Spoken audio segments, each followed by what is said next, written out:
All right, Alderwood, you're good to go. Okay, and this meeting is being recorded.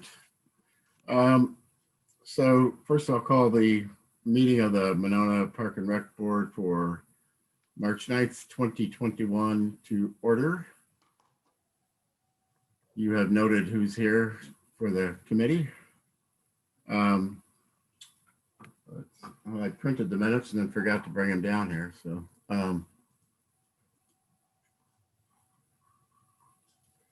we got the minutes for the April or February 25th special meeting. They were sent out today. So if somebody wants to make a motion to approve to approve the minutes, go ahead.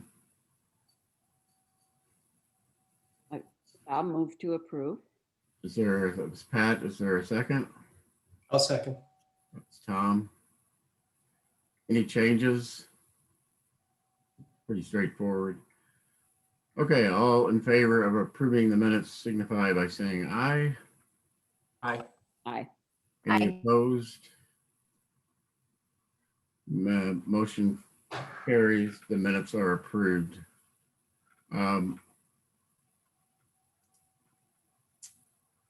First item, well, next is appearances. And do we have anyone here who would like to appear on an item that is not on the agenda?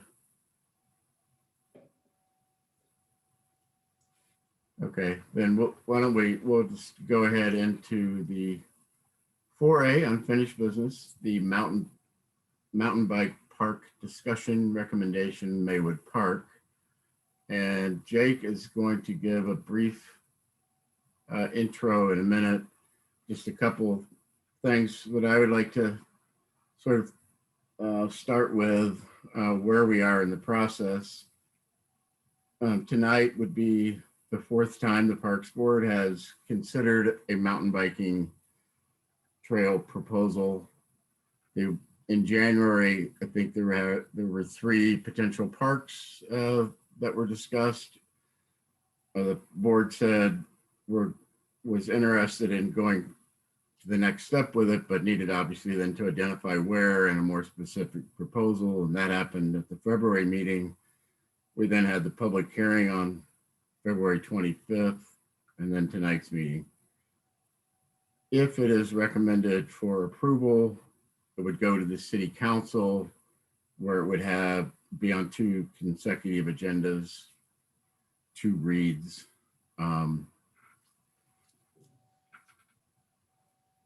Then just kind of housekeeping things. When you're not speaking, if you'd please put yourself on mute so we don't hear any background and get feedback and stuff. When we have the public input, I'd like to have people keep it to 3 minutes. And also to use the hand feature in Zoom. But I think there's a couple of different ways you can get there. If you click on the participants, that will do it. Or I think reactions. No, yeah. So, and with that, Jake, did you want to kick it off? Sure, Alderwood, thank you. Good evening, everyone. Thanks for joining our Park and Rec Board. I'm Jake Anderson, your Park and Recreation Director for the city. With all items that relate to Parks and Rec, we might get someone that says, Monona would be awesome if it had this, or would you guys ever consider having a skate park or a splash pad or some type of feature that we don't currently have? That's how most of the ideas start. They come to either Missy Miller or myself, and we talk through it internally as staff. And we say, okay, is this something that's relevant? Is this something that's potentially doable? We look at trends across the region and across the country. And we say, is this an idea worth exploring within staff level, or is it something that can be taken to our Parks and Recreation Board?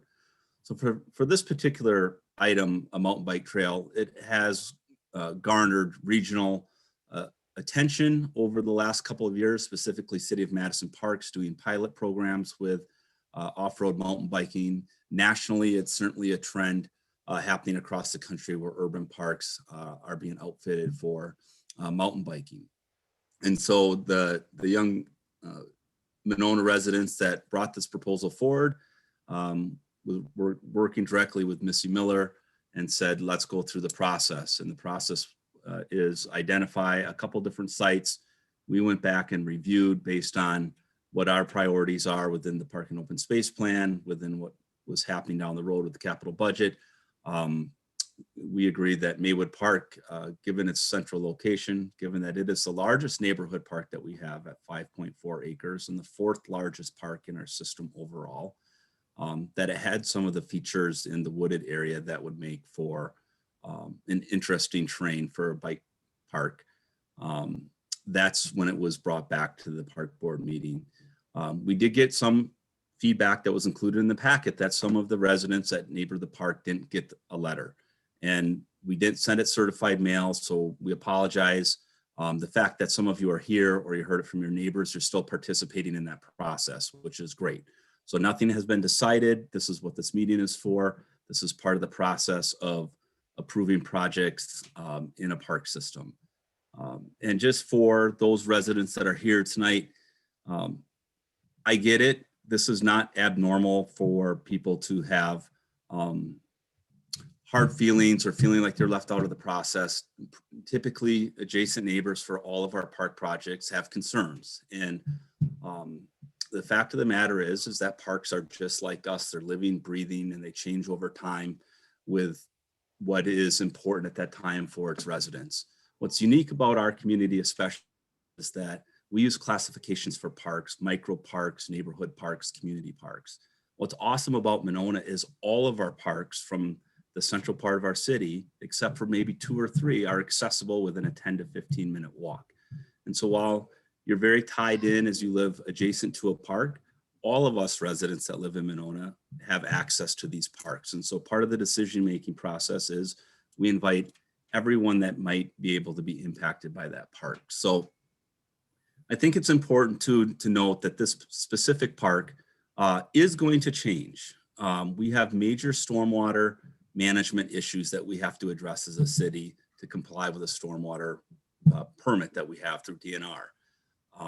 There will be major changes to Maywood Park within the next 5 to 10 years. There are basically 2 options to address stormwater to reduce the amount of phosphorus that goes into the lake. Those have been discussed at a February 2020, I believe, city council meeting where we had our engineers that went through the process. And so within the next 5 to 7 years, we will see major changes to address those stormwater at Maywood.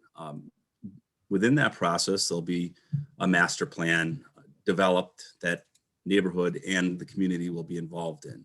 So one of the rationale for our recommendation from the staff side was this is a great opportunity to try something as a pilot program at a park where we know there's going to be changes long term. So all that comes into play. This particular project for a small change in scope of an existing park has had as much review as probably any of our larger scale projects that we've done in the time that I've been at the city. So certainly we want to, and we do have, I believe Missy is Jeremy here available tonight when we hopefully. So we've been contacted. I don't see him. I don't see him on. Okay. But, he may pop in. We've been contacted by multiple professionals in the mountain biking trail industry with options for helping guide and design and work with the city and the neighbors and to try to make sure that if this is approved that it's designed and built as well as we can. As far as long-term maintenance, that would be a role of the Park and Recreation Department. We did reach out to our insurance carrier, which is called CIVMIC, and they issued a letter that we can share later. But basically, this type of trail falls within recreational immunity, same that we have at the skate park. Just looked at signage and best practices for maintenance and having people have an option of where to call if things need to be fixed. So from the staff perspective, we're comfortable with the maintenance of it. The wooded area at Maywood has a lot of dead ash tree in it, has a lot of invasive grapevine that we see in a lot of our wooded areas that starts to choke out the tree. So there is a lot of dead growth in there. There's a lot of buckthorn and honeysuckle as a kind of unmanaged wooded area in the city. It's very typical of what we've seen at other wooded areas that we have. So I think that's about all. Like Alderwood said, this is the fourth time that we've been meeting about it as a Park and Recreation Board, and if recommended by this committee, it would go to City Council. And we, in Alderwood, we did have one that emailed us for appearing before agenda. So I don't know, Debbie Scooble officially put in the email to appear, but however you want to do it is fine. Right. Okay. And I know that the Voice had a brief presentation, like 3 slides, I think. Do we want to do that now or wait until after the public comment? I think maybe we should do it prior, so then they have some updated information based off of the recommendations that we had from the public input meeting. Okay.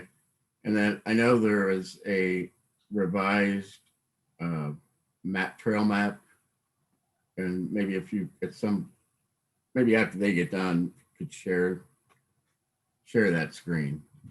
They will be talking about that in their presentation. So that is part of one of the slides. All right, great. So I see Jack and Miles, and there's Bennett, I think. So which, you guys go ahead. Whoever wants to go first. Missy, can you give me access to share my screen, please? Hold on 1 minute. Let me try. Let me do that.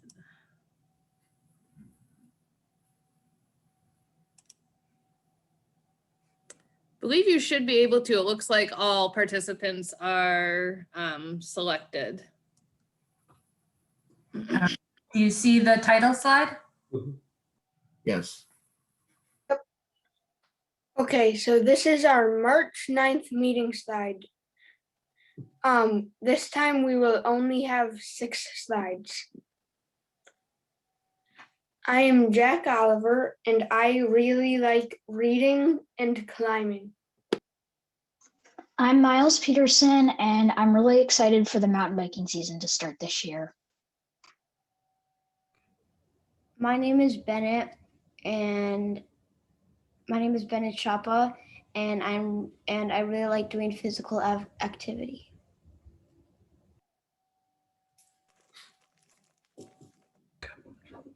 This is our land acknowledgement. The parks in our city were first Ho-Chunk land. In the past, the government took away that land from the Ho-Chunk tribe. They also got forced to give up the land and leave the state. We respect the Ho-Chunk land and their nation.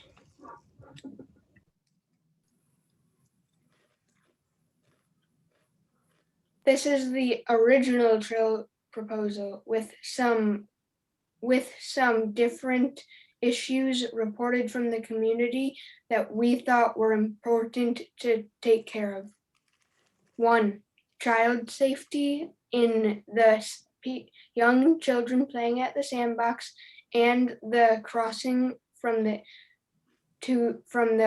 park to the hill by the school, intersecting the sledding hill, preservation of the open spaces, that there should be non-Winnequa road access, water drainage and soil erosion, and falling tree branches in the forested area.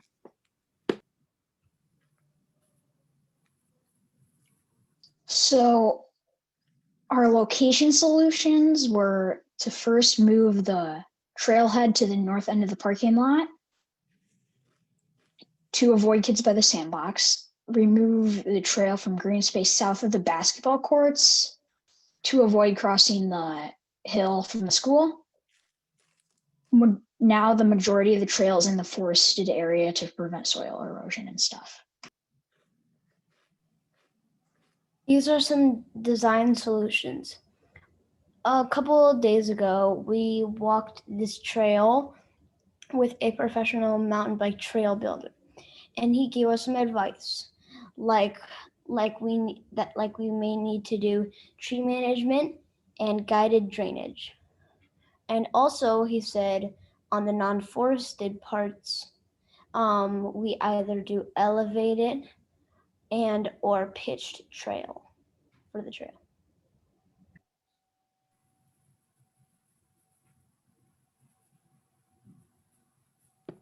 Thank you. Thank you.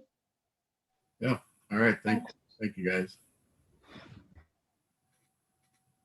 And my understanding was that the trail that kind of goes off to the right-hand side of the slide, or at least possibly could be connected over to where the sidewalk or where there's a trail on the other side of the park.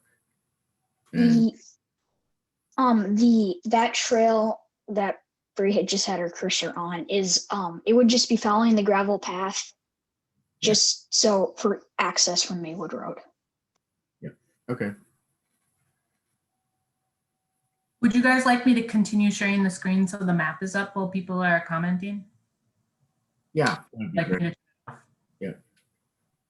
All right, so other than Deb Scubel, I don't think we have any pre-registered speakers. So if people want, I'll call on Deb in a minute, people who would like to speak, if you would use that raised hand feature that you can find under reactions at the bottom of your Zoom screen. That would be that'd be great. And if you can't find that or whatever, we can just have you wave your hand or speak up. So, all right. So first, Deb Scubel can go ahead. Deb, are you there?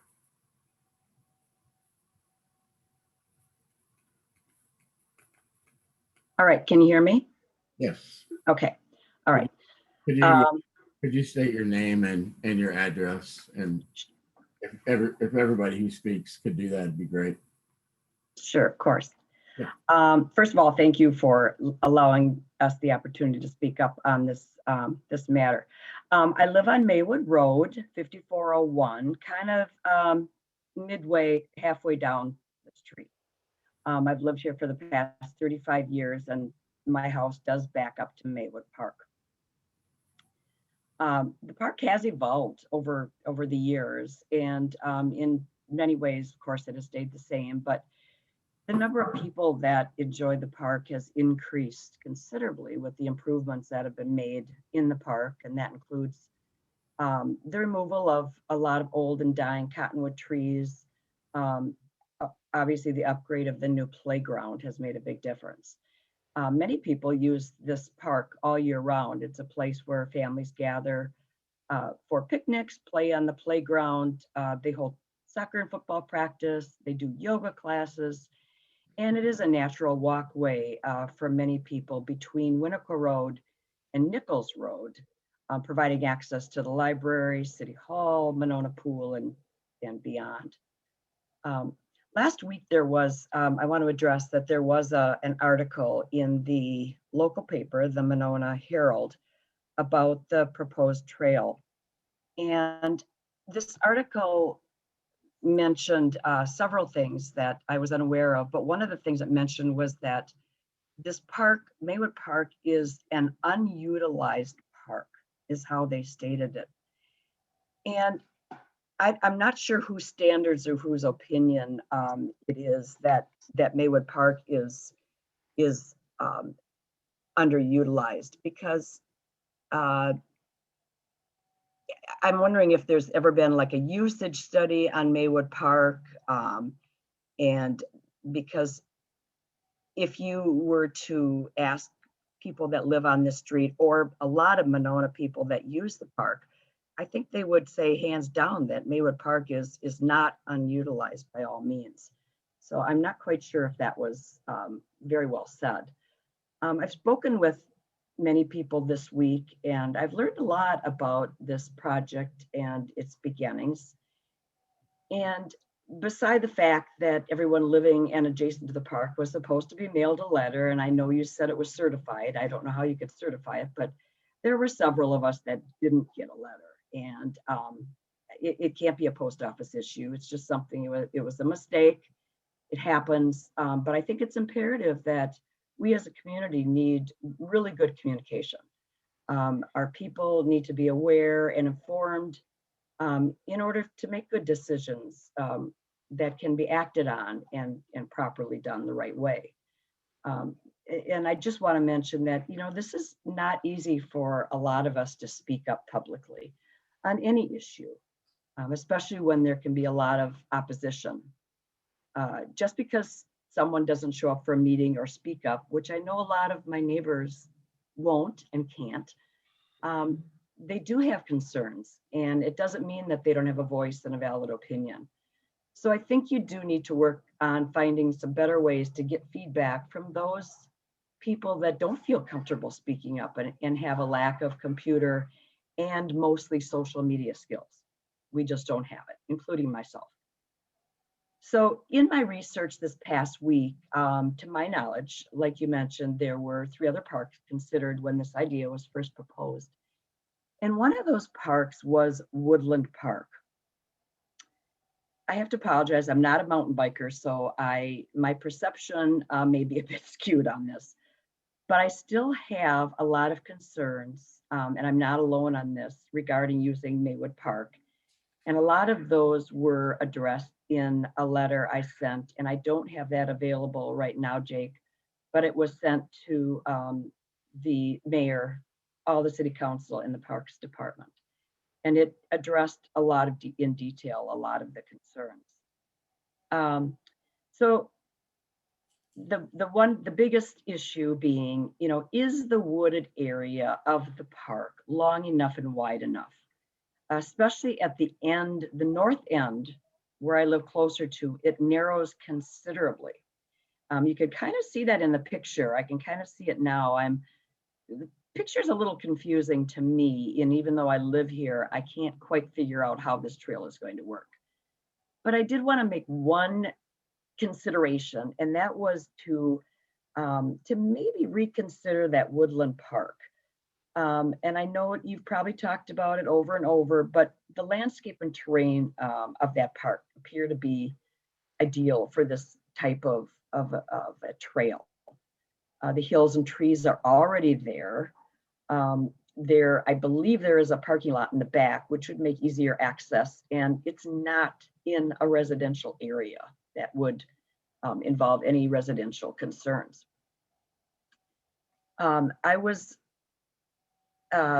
It's also close to businesses, actually, that, you know, that can be visited by bikers that could use and stop at our local businesses.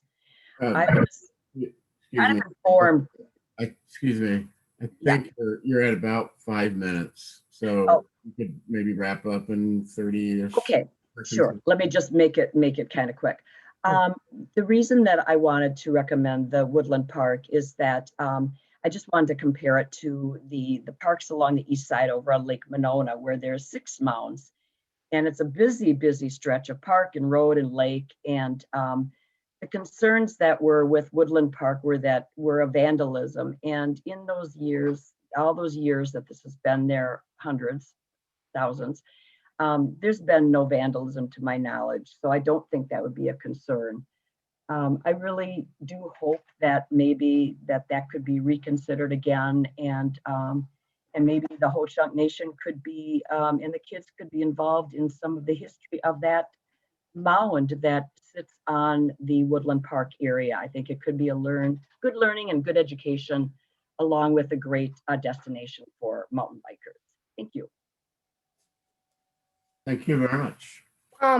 One reason I think we didn't go with Woodland Park was Hold on.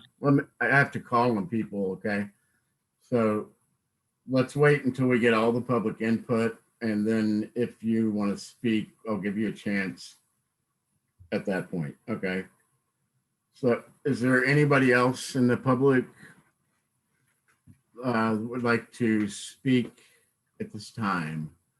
I see Alder Groupie. So Molly, you want to go ahead?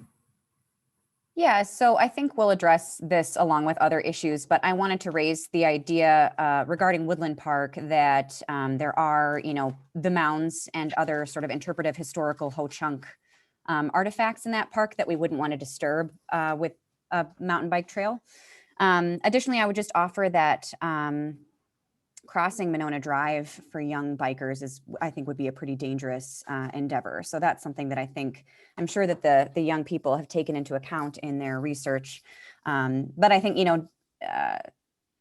Jake described this as a neighborhood park, Maywood as a neighborhood park. And I think that's one of the reasons why this appeals to, these gentlemen as such an attractive place for this trail. I do want to say, we spoke as a small team with Parks about the communication issues, and we are very, Jake addressed it as well. But we apologize that, people didn't feel that they received notice in a timely manner. We've really tried to solicit public input in a thorough and, comprehensive manner on this. And I'm grateful, Debbie, for you advocating for your neighbors here and for joining us tonight to kind of share your concerns directly.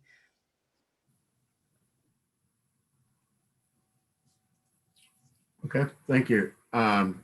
Next is Michelle Manning and then Margaret Nellis. Hi, this is Michelle Manning. I live at 6012 Jeffrey Circle.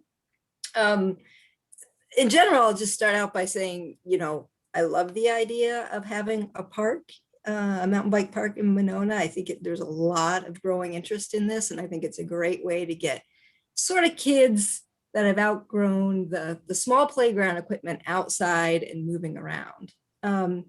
One thing, that was mentioned was how would this work? Is it too narrow? Is the landform correct? Maybe, I don't know if we have this information, but if we do, maybe the boys could talk a little bit more about what that mountain bike builder they walked around with thought of the area in terms of its doability or appropriateness. Okay. Anything else? That's all I have. Okay, I'll make it. We'll come back to them with that question in a bit. And Margaret Nellis. Yes, thank you. I live at 5509 Maywood Road, and thank you for the redesign of the trail and relocating it. But the concern I have had is not only the families that are playing in the playground, but all of the hundreds of school children. Maybe that school isn't going to stay there as a school, but I see the physical education classes. So there is still that intersection between where the bikers would be going and where the kids, because they use that big wide open space that you can see. And then the concern that I have expressed is the process. Yes, some of the letters didn't arrive, but also the letter did not direct us to the survey. And so it disturbs me that the survey is being used as overwhelming evidence of how much support there is for the trail when the neighbors on both sides of me did not know about the survey, nor did I, because, it wasn't featured in the letter, and I didn't, our city website is not easy to navigate. Maybe some of you have discovered that, but I only found out about the survey when I asked for the link to be emailed to me because I didn't want to have to type it in. But thank you. I appreciate the opportunity to speak. Okay, thank you. Anyone else like to speak? Mick Heberlein.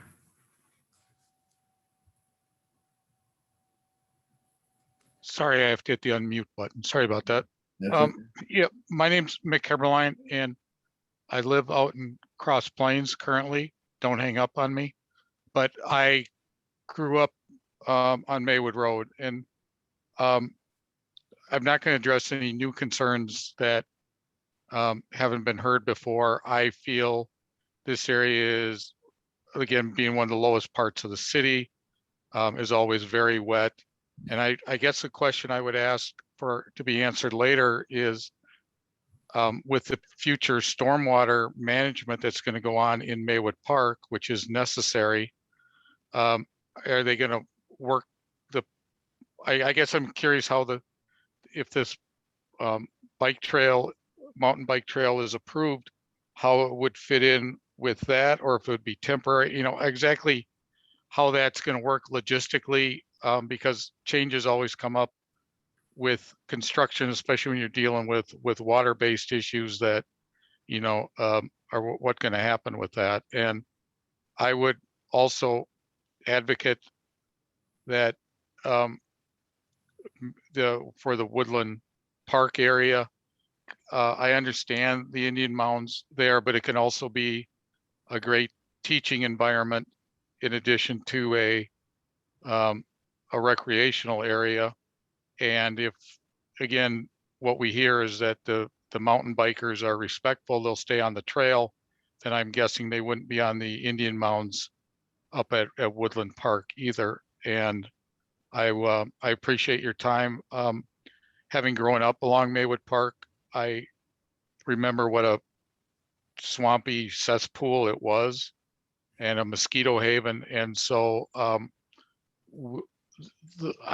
we, us long timers on Maywood Park really appreciate how far it's come, and looking forward actually to see what the stormwater plan is for down that way too. So thank you. Yeah, thank you. Just quickly, I think the plan is going to be to do this as a 3-year trial basis, if it's, again, if it's approved. So it would not, at least initially, be planned to be permanent. Beth Esser and then Kate Oliver. Hi, thank you.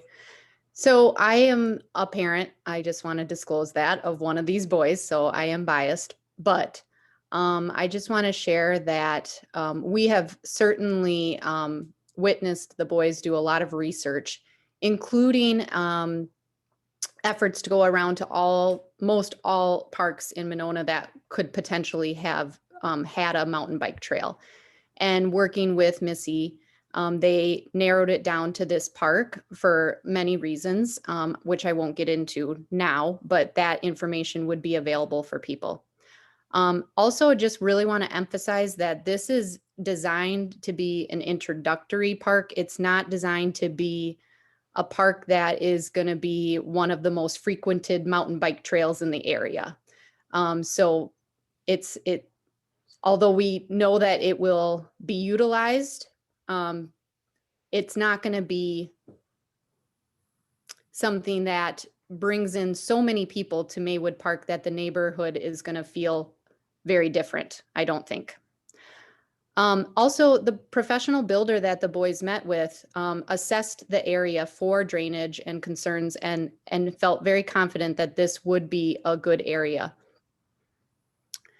And just finally, this is something that, as somebody else said, it is really a wonderful opportunity for young people to be involved with. Mountain biking is a growing sport in not just our area, but across the country. And I think the positives outweigh any negatives in terms of, good promotion for young people's active lifestyles and involvement in a positive activity.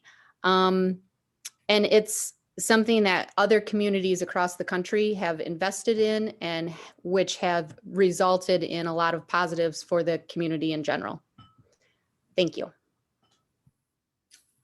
Thank you. Kate Oliver and then Patrick DePula.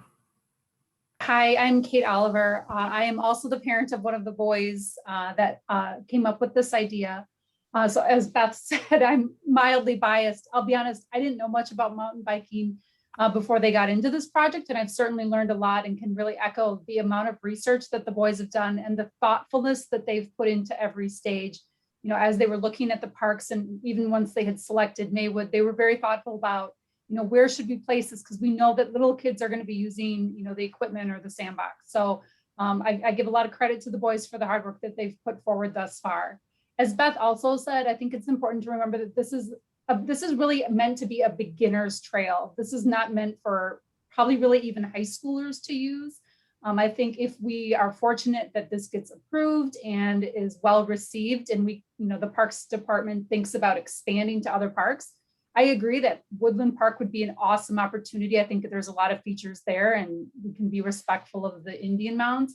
But for a beginner's trail, we really felt strongly that the safety of kids crossing Monona Drive would not be the ideal choice. So I just really hope that the board will consider this with the enthusiasm that the boys had. And I think that there's a lot of people in the community that would, especially with these ages, I mean, we're talking about kids who are, maybe 8 to 12, 13 years old who could use this. And there, aside from the skate park, there's not a lot of other activities at the parks for these kids to do. So this would really be an opportunity for that age group. Thank you. Thank you. Patrick. Hey there.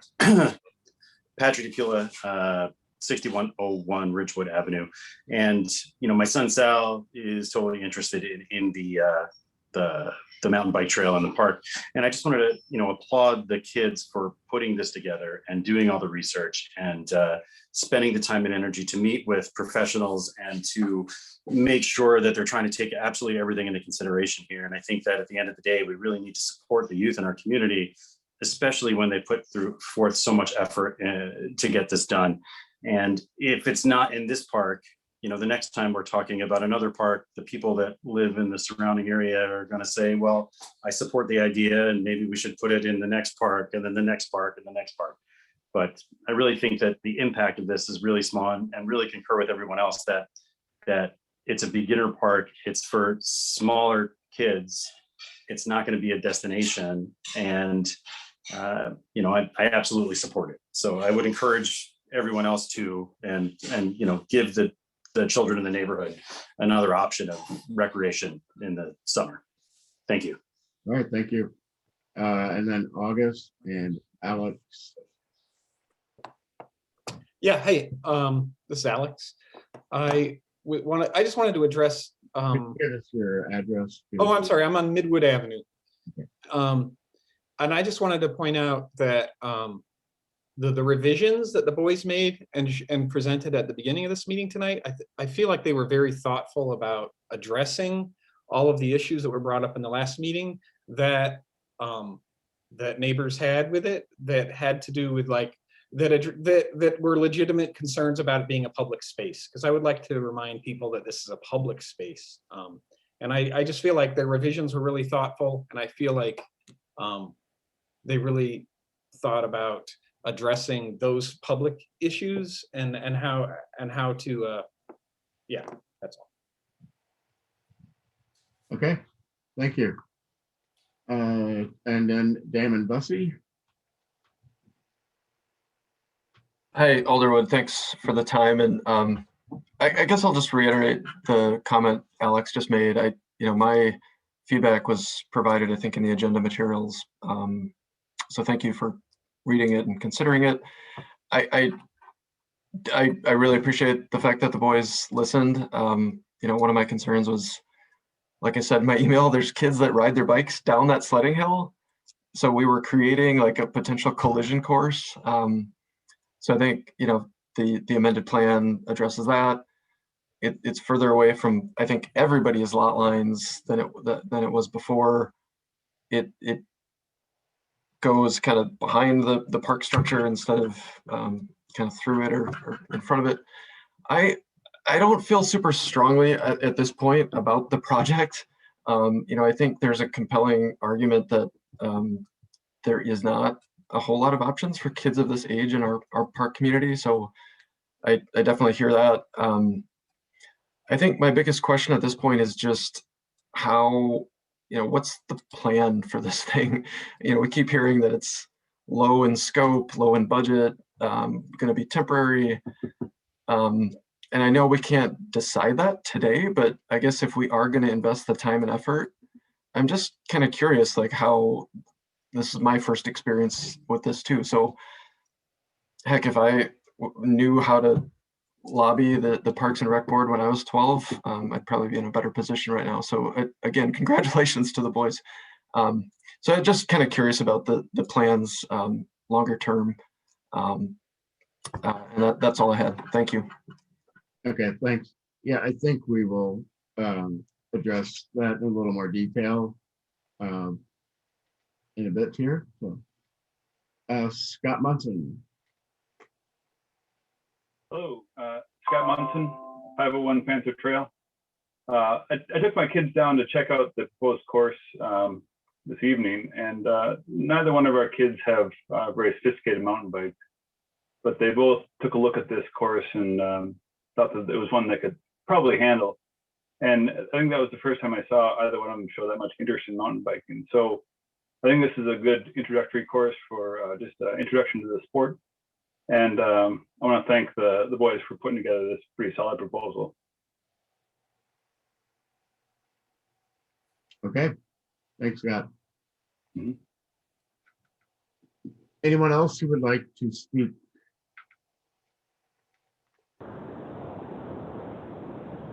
Yeah, can you hear me? Yeah, could you identify yourself? Yeah, this is Joel Anderson on 6306 Ford Street.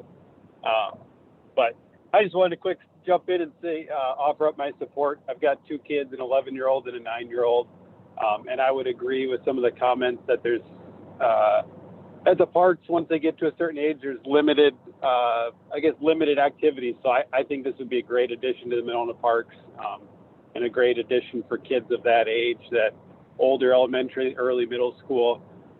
And I would also echo the comments that crossing Monona Drive is not ideal for kids.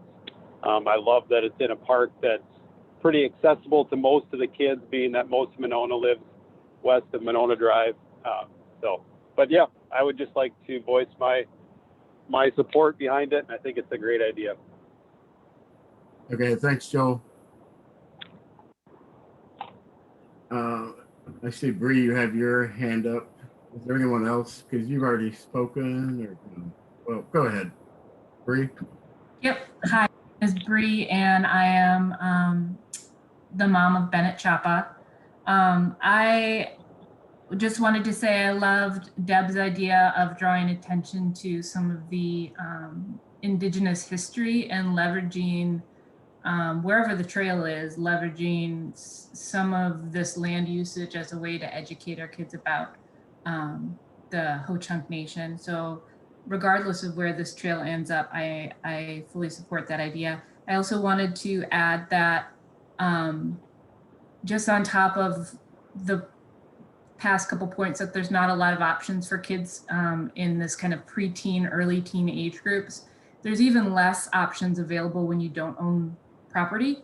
And so, you know, for people like us who have a backyard where our kids can hang out in, there's a number of kids in this community who don't have that.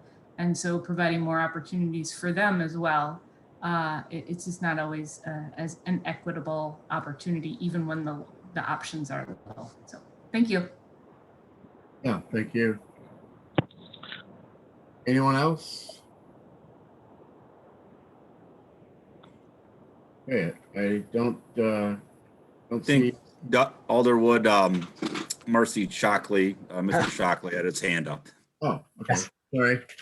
Hi, I'm Bill Shockley. I live at 6100 Ridgewood Avenue, and I am in support of this. I have two young children. I'm a little biased. One of the boys lives kitty corner from where we are, but I have two young children that are 5 and 8. And I have to say that, you know, we biked this weekend. We took a bicycle ride. My 5-year-old was excited. She got to ride by herself, but we rode across Monona to Arrowwood Park, which was pretty exciting for them. But it was all, you know, it was all on streets, which, you know, is great. The streets in Monona are pretty quiet, but there are some busy areas. And to be able to get off, you know, we were going to go by Maywood. There's a little hill there. She didn't want to quite tackle that. But if we could have gone that way, it would have been nice to kind of hop off onto a little trail there. And I think, this isn't going to be a complete destination like other people have brought up, say like Cambridge, maybe the mountain biking out there, or Fitchburg. I don't think you're going to get the high end mountain bikers, but I do understand, in the backyard type idea. But I think for 5 to maybe 13, 12-year-olds, I think this is going to be a really good idea and a little more destination for them. And but I like the idea though of the wood park on the other side of Monona, but that can be really tough. And there's a lot of hills in there for young kids, to be climbing up and around. It is a good idea, but then also crossing the street, I could definitely see that as some issues. But with this one here, I think this is a good idea. So thank you. Okay, thank you. Is there anyone else? I know that Jack, you wanted at one point had something you wanted to say. I don't know if you still did or not. Yeah. One reason we didn't really like Woodland Park was also because all the woods are actually, we found out, are a restoration project. So it would be harder, as we would need a bit more permits. Okay, thank you.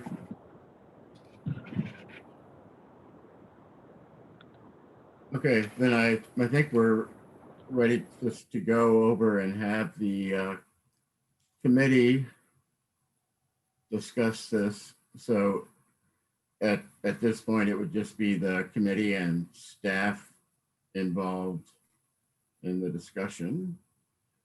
So Jake or Missy, did you want to? I think just open it up to committee members and we'll answer questions as they come. Okay, I did make some notes yesterday when we met, if I can find them, with Jeremy. Jeremy, I think it's Witek, W-I-T-E-K. So since he's not here, let me just kind of quickly summarize some of his comments. He had measured the linear footage of the entire trail, and that was 1,576 feet. That's the entire loop going all the way around. So probably at most about 700 feet long. And I'm not sure how wide, he didn't measure that, but it looks fairly compact to me. He had some ideas about mitigating or water mitigation, drainage, that the trail could actually help with draining the water off of the hill. He has offered to help finalize design and then also to help with the clearing out of and if there's any grading, I think, I'm not sure about that piece, required, that he would donate that time and his staff to do that. He thought it would take 2 or 3 days with them working and then 2 weekends with volunteers that could possibly complete it. They would also do a lot of clearing out of the undergrowth in the wooded area.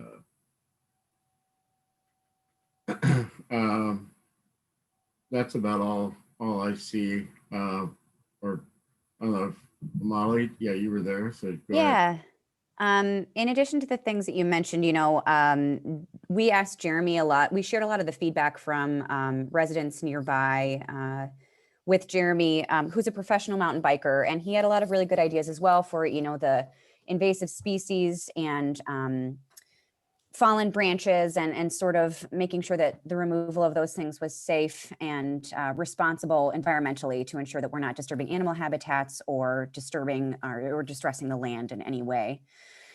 He also echoed what some have said tonight, which is that this would not be a destination mountain biking location, just given the size and scope of the track. It's not something that's so substantial that we would really need to worry about, parking lot overflow or a lot of outsiders from Monona coming and either tearing up the terrain, leaving trash, etc.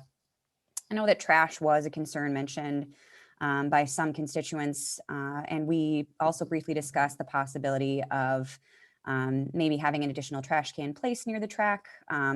But a good point was raised by Jeremy, which is that a lot of times, at the skate park, for example, where I regularly go to pick up trash because I know what a problem it is. Kids are, having a bottle of water and then chatting and then going back to skating. So they set it down and move along. With mountain biking, the game is a little bit different where you're constantly on the move and you wouldn't necessarily, stop to have a snack while you're on the track and then leave trash. He was very gracious about, suggesting potential funding opportunities and, financial backing for this, that we are going to explore grant and other opportunities that include, labor as a donated source to help with maintenance and formation of the park. So he was a really great resource for us. I wish he was here tonight to talk to you, but he did say we could certainly direct any questions or, more potential concerns that residents might have to him just as a professional mountain biker on this topic. I'll also just say, I didn't wait to get into politics and public service until I was, 35. And seeing these young people so invested in the process and participating, it makes me pretty emotional, to be honest, just to think about it and to see their dedication. You have really cool parents, kids who've really helped you and encouraged you in this process, but you took the initiative, really did a lot of hard work, and I'm just so impressed. I think this is a really good idea, and it was something that I hadn't considered previously as far as alternate recreational activities for kids in sort of that middling age range. So I'm so grateful to you, really grateful that you were listening. I hope you're not discouraged by sort of, a lot of the feedback that you received. You really seem to have persevered and done a lot of alterations to your plan to accommodate that. So I think this is a knockout. Thank you so much for all you've done. Thanks, Molly. The one other thing I recalled from what Jeremy, the designer, indicated, he felt like they could build if this was going to be a 3-year trial, that it could be constructed initially that there wouldn't need to be any maintenance in the 3 years. I mean, obviously you want to, police, go check the trail periodically to see, but anticipated really no maintenance needed. So, and Jake, is that the idea here, is that we would say if we were going to forward it to the council, that it would be a 3-year trial? Yes, Alderwood, that would be my recommendation to the committee. If you wanted to approve to the council that this would be a 3-year pilot program, we would review each year with this board and have meetings with neighbors as we go along to make sure everything's going well. We're a small enough department and community that I think we can get through a lot of challenges or obstacles when we do something like this with just meeting face to face at the park. And so I would recommend that we put this at a 3-year pilot program. That's probably about the timing that we'll start that planning process for the stormwater improvements at Maywood.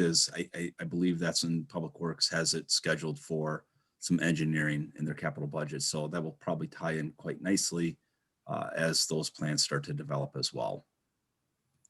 And just for the committee that you're aware of, I think we've talked about this a little bit, but the whole point of installing a underground concrete wet pond at Stonebridge Park was to be aid as like a pilot program to see if it can work at other locations. The amount of phosphorus reduction that we need to do to meet our DNR permits is significant.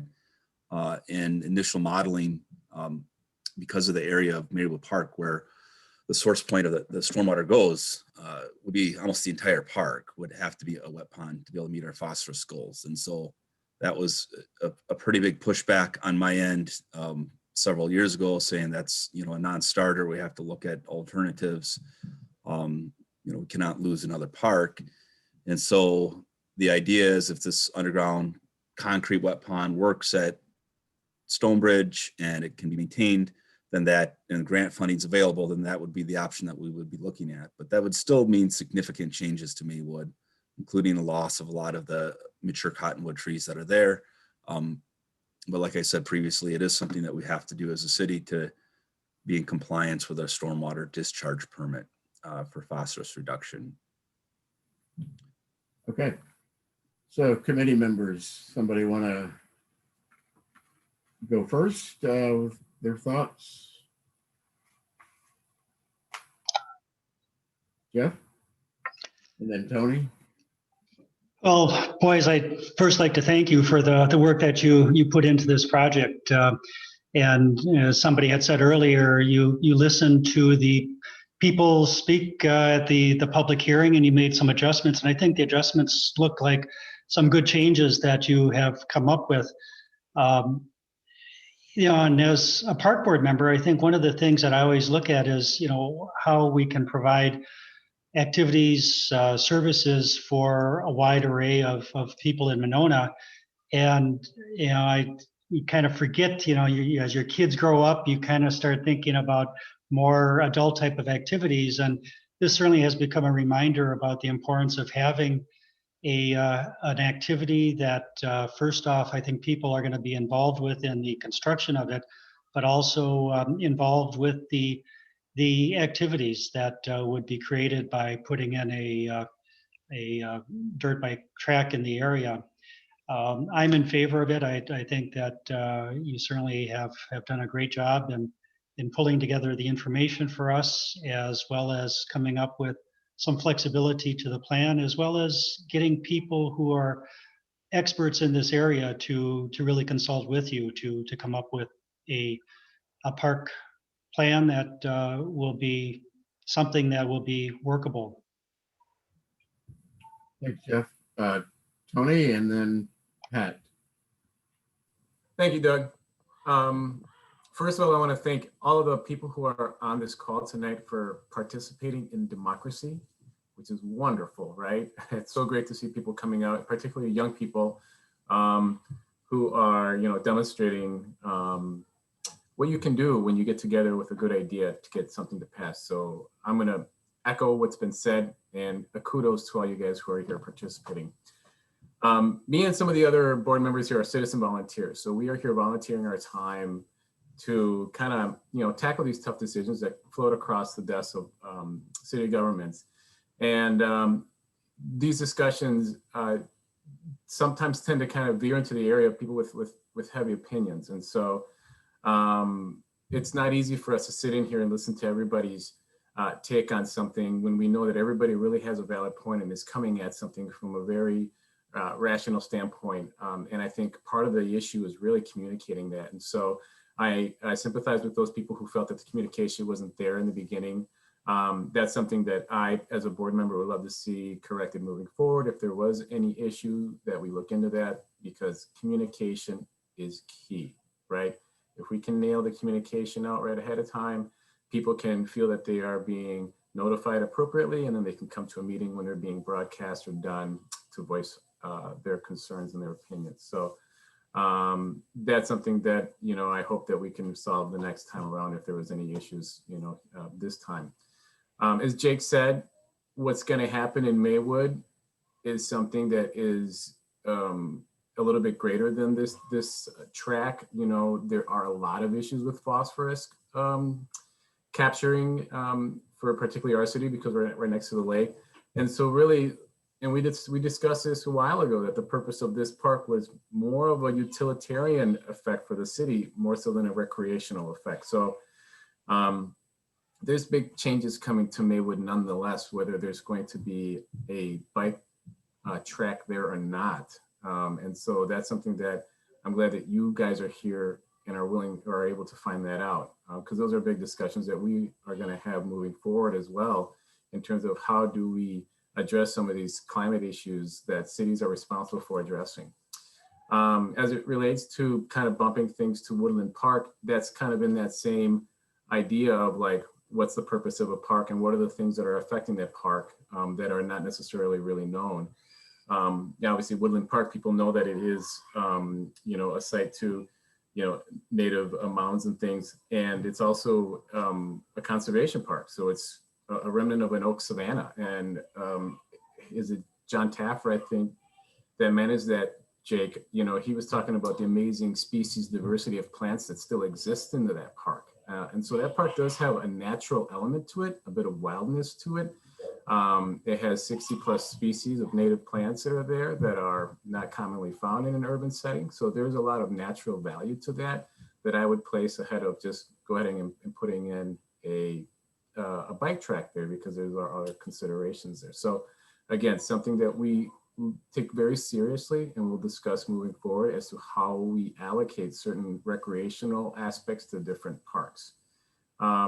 Personally, my goal is to elevate the exposure of our children to natural systems and the wonder of nature as we dive deeper into this technological, I'll just say that we just are forcing our kids on that area a lot, particularly in this time of the pandemic. So any opportunity to get our children to do things outside are obviously going to be something that we need to take a serious look at. And that's been mentioned tonight, and I'm just going to echo that as well.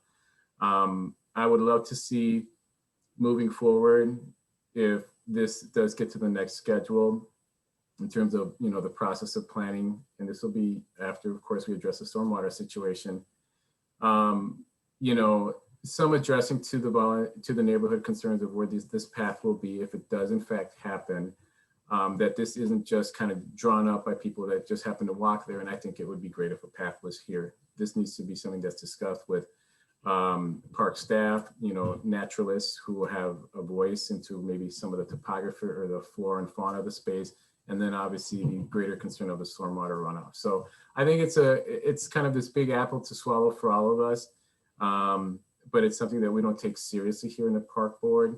But you can, I think, kind of can get wind in terms of where we allocate favoring developing things in the park, because we do value exposing the next generation to what our parks can offer. Thank you. Thanks, Tony. Pat?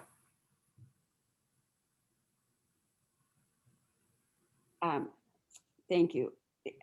For Bennett, Miles, and Jack, first of all, thank you for all the work that you have put into sharing your idea, researching it, presenting it, developing a team with your parents, with your neighbors, with the city, with us, with all of us. You've done a wonderful job. And just in looking back, I've been on our park board for a long time. Before the city owned Woodland Park, it wasn't always a park. Huska Park used to be a landfill. Many of the parks that you play at, the playground equipment that you see, or the park shelters, the green space that we have, is a result of exactly what you guys are doing. It's teamwork. It's a community working together. If you're playing on a playground and see something you like, it's a good chance neighbors like you came to us with ideas, and we've worked together, and we've done multiple meetings too. And the first time through often isn't the last time. We get people who agree or disagree or come with new ideas. And that's just part of the process of getting to where we are right now. So you guys are learning all of this at a pretty young age, but thank you so much for doing that. And I also want to thank you too for your interest and respect for the Ho-Chunk people, that this was their home 12,000 years ago when the Ice Age ended and they moved in, and to continue to provide education and respect for those people I think is huge as we move forward. So thank you for that. I love your idea. I walked the trail and appreciate the changes that you made. I think that's a good fit. No, Thank you. All right, thanks, Pat. Anyone else? Any other board member want to speak? Tom? Sure, I'll try and not be redundant as we've been going at this for a while. Couple thoughts. One is, I guess I would repeat, I will be redundant in thanking the boys and their families, who I think maybe have been also pretty involved in this, in putting together a plan and revising it around community input. I think we have some things, we've addressed our initial concerns about maintenance of this, how it would be done, impact on neighbors, and also impact on, I'll talk a little more about that in just a second, and also impact on other potential users of the park. And so I think the fact that it's a single use sort of trail and where it's located in the park is kind of ideal. It's in a far corner in a wooded area. We've really looked closely at the sledding or the hill that other people may be using by the school. It's as far away from neighborhood property as you could possibly in that park if you look at that map. And it's ideal in terms of use for a mountain bike trail, given that it's wooded, it's got a little bit of elevation in it. I mean, that's all really good. I also think there's a real advantage to having a single use mountain trail particularly for younger riders when they're learning. I've done some mountain biking and running in wooded areas. That's not often a real good combination, particularly when people are learning to mountain bike. So I think there's a real advantage to this being a single use course. That's something that I'd be real supportive of. One thing that's been a bit concerning to me is neighbors, both in reading the emails earlier before the meeting and hearing some of the neighbors talk today, is I think we do need to pay attention to the fact that we be true to our word and that we want, as true as we could be at our word, that we want community input. And I heard a couple of the speakers talk about particularly elderly folks that live there that may not be computer savvy as a way of communicating. So I think a couple of ideas that came up tonight are, a lot of people mentioned newspapers. I think it's much more likely, Jake, you'll enjoy that I'm bringing up the elder part of it, that a lot of those folks still get information from newspapers or radio, or there might be other ways. Or if we're looking at a very small area like this, that we might consider leafleting houses with just a single page thing. And I don't know how much time that would take staff wise, saying we're going to have a meeting on this night in this way, if you want to have input on this, to give that. But I think we've ironically addressed a lot of their concerns in our planning of this, but I think we could probably do a bit more to welcome their involvement or to make it open to a variety of folks. That's it, I think. I think, as I've said before, you guys worked really hard on this. It's a good idea. It's good use of our park. And I think it's good that we're framing this as an experiment to see, let's see how this goes for 3 years. Thanks. Yep, thanks, Tom. Anyone else? All right. Excuse me. Just a couple comments. I guess I would, as I think everybody else has, thanked Bennett, Jack, and Miles and their parents for bringing this forward and persevering with the process. I would say to the folks that are not happy about all aspects or any aspect of the proposal, that your involvement in the process, as you can see in the design, it did make a difference. So some of those concerns that have been raised in previous meetings were addressed. This, and I just say this is reminiscent in a lot of ways to when we developed the skate park back in 2004, I think it was. There was a lot of concern from neighbors about the location But we wanted it centrally located. There was talk then about having it at Ahuska instead of where it ended up in Winnequa,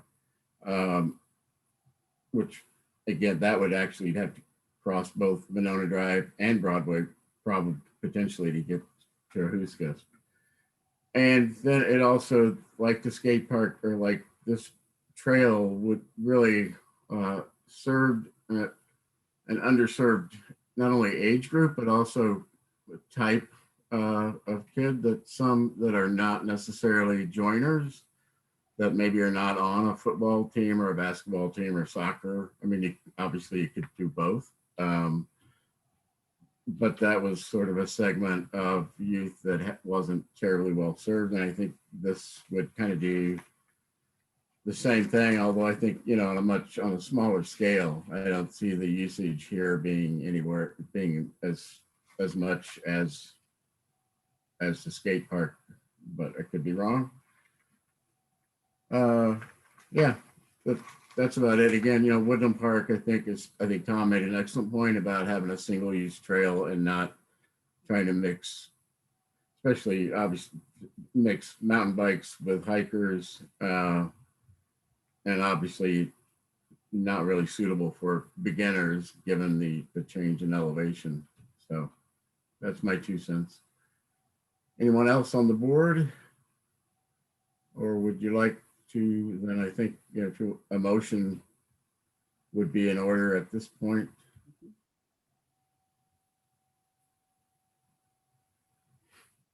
I'll move to approve.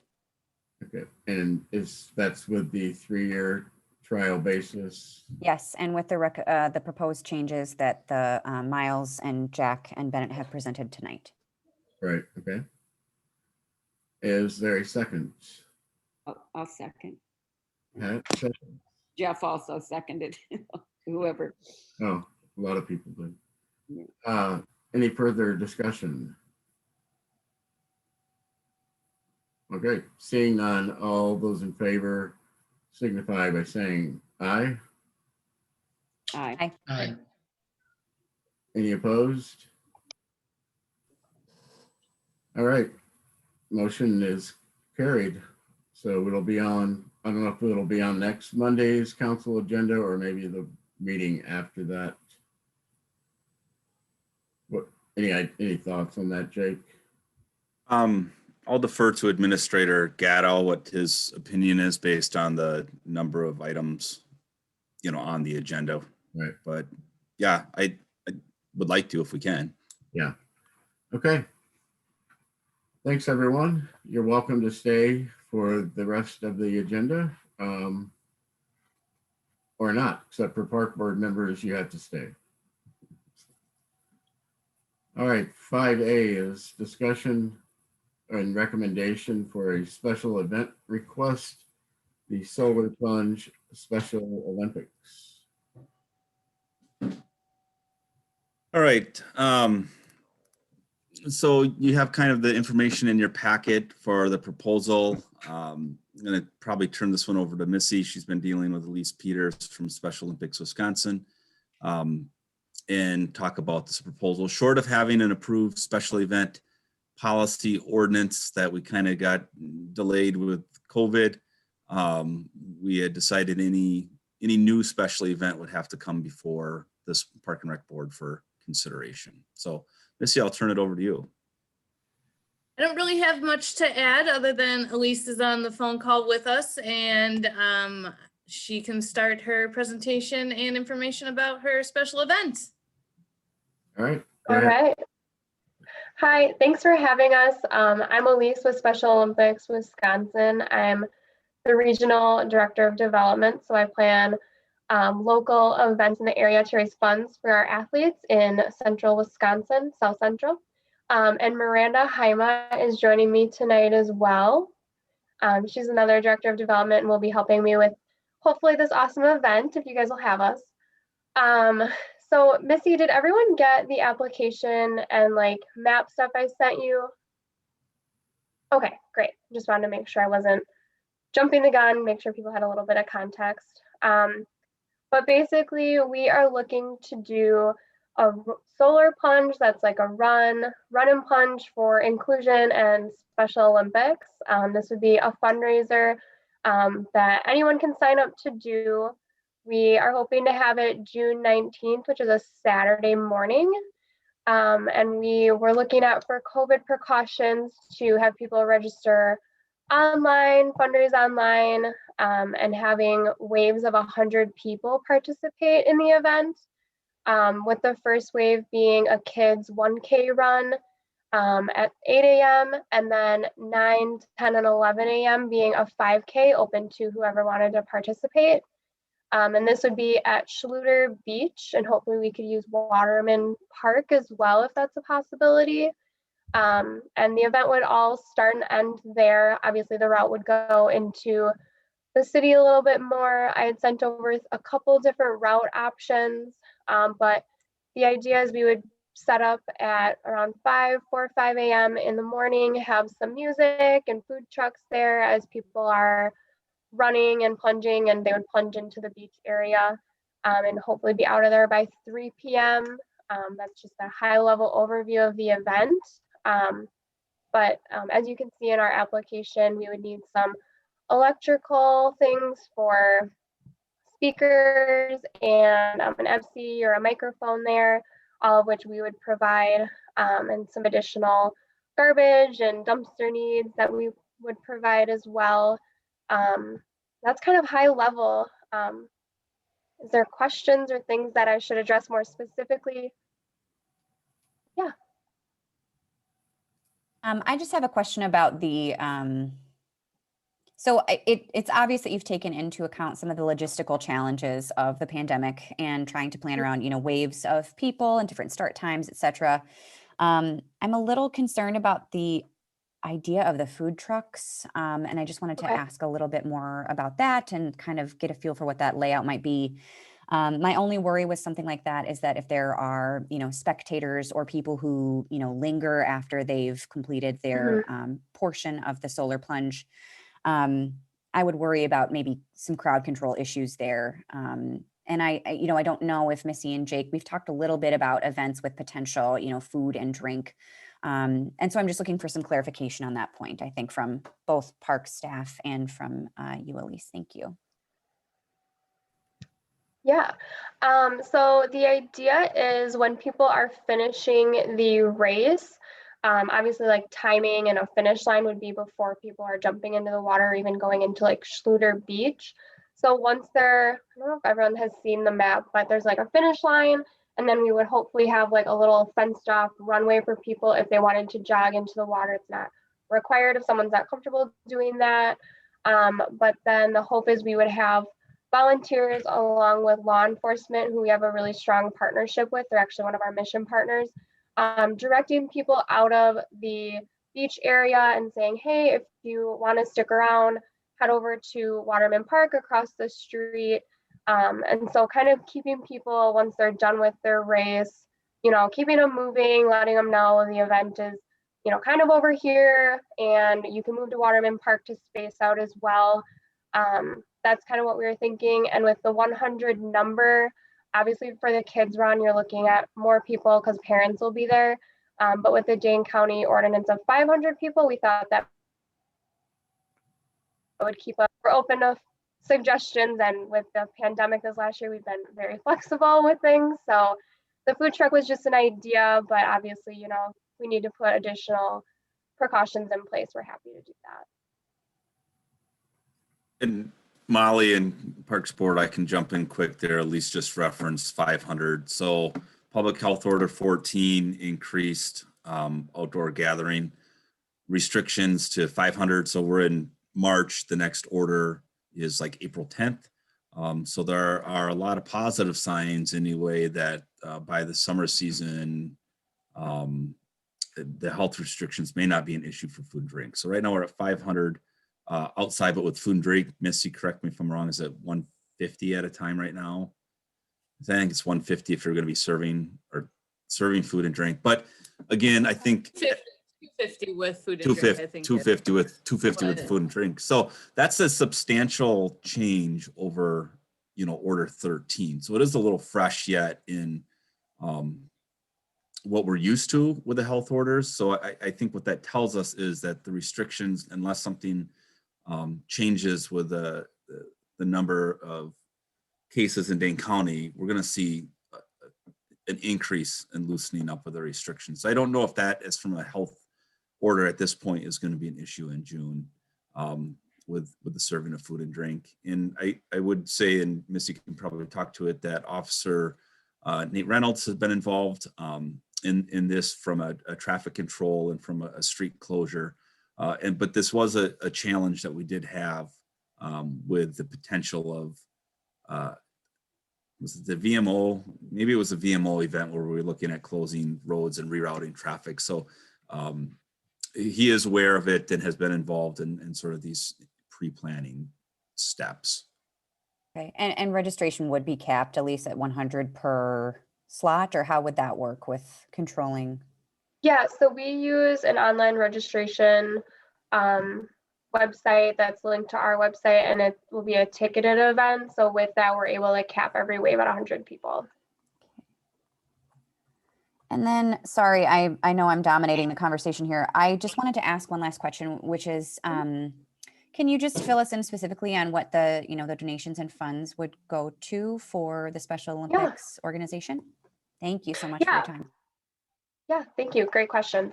So all of our funds would go obviously to our athletes, and all of the funds do stay in Wisconsin. So with the pandemic this year, it's been a really challenging year to reach our athletes, as they are a more at-risk population with COVID and keeping them safe and healthy this year. So really it's been a challenging year, but also a really great year to address some mental health things and reach athletes that we haven't been able to, due to, we're able to interact with them more on Zoom and talk about mental health and connect with them while they're at home. And we've never been able to do that. And a lot of our athletes have, transportation barriers. So it's been a really great way to connect with them that way. So all of the funds would go to getting our athletes back on the playing field in the next year. We have a lot of tournaments coming up this summer. We have a lot more actually, because they're going to be a lot smaller. We usually have an annual summer games, which brings in hundreds of athletes across the state. And we are breaking up all of those tournaments into a lot smaller local regional ones to keep our athletes safe, but also get them back to doing what they love and seeing their friends again. And then in addition to that, we also provide free healthcare screenings to our athletes. Special Olympics is the largest worldwide provider of healthcare to individuals with intellectual disabilities. So all the funds would go to our athletes and providing them with the programming that we really hope we can get back to soon.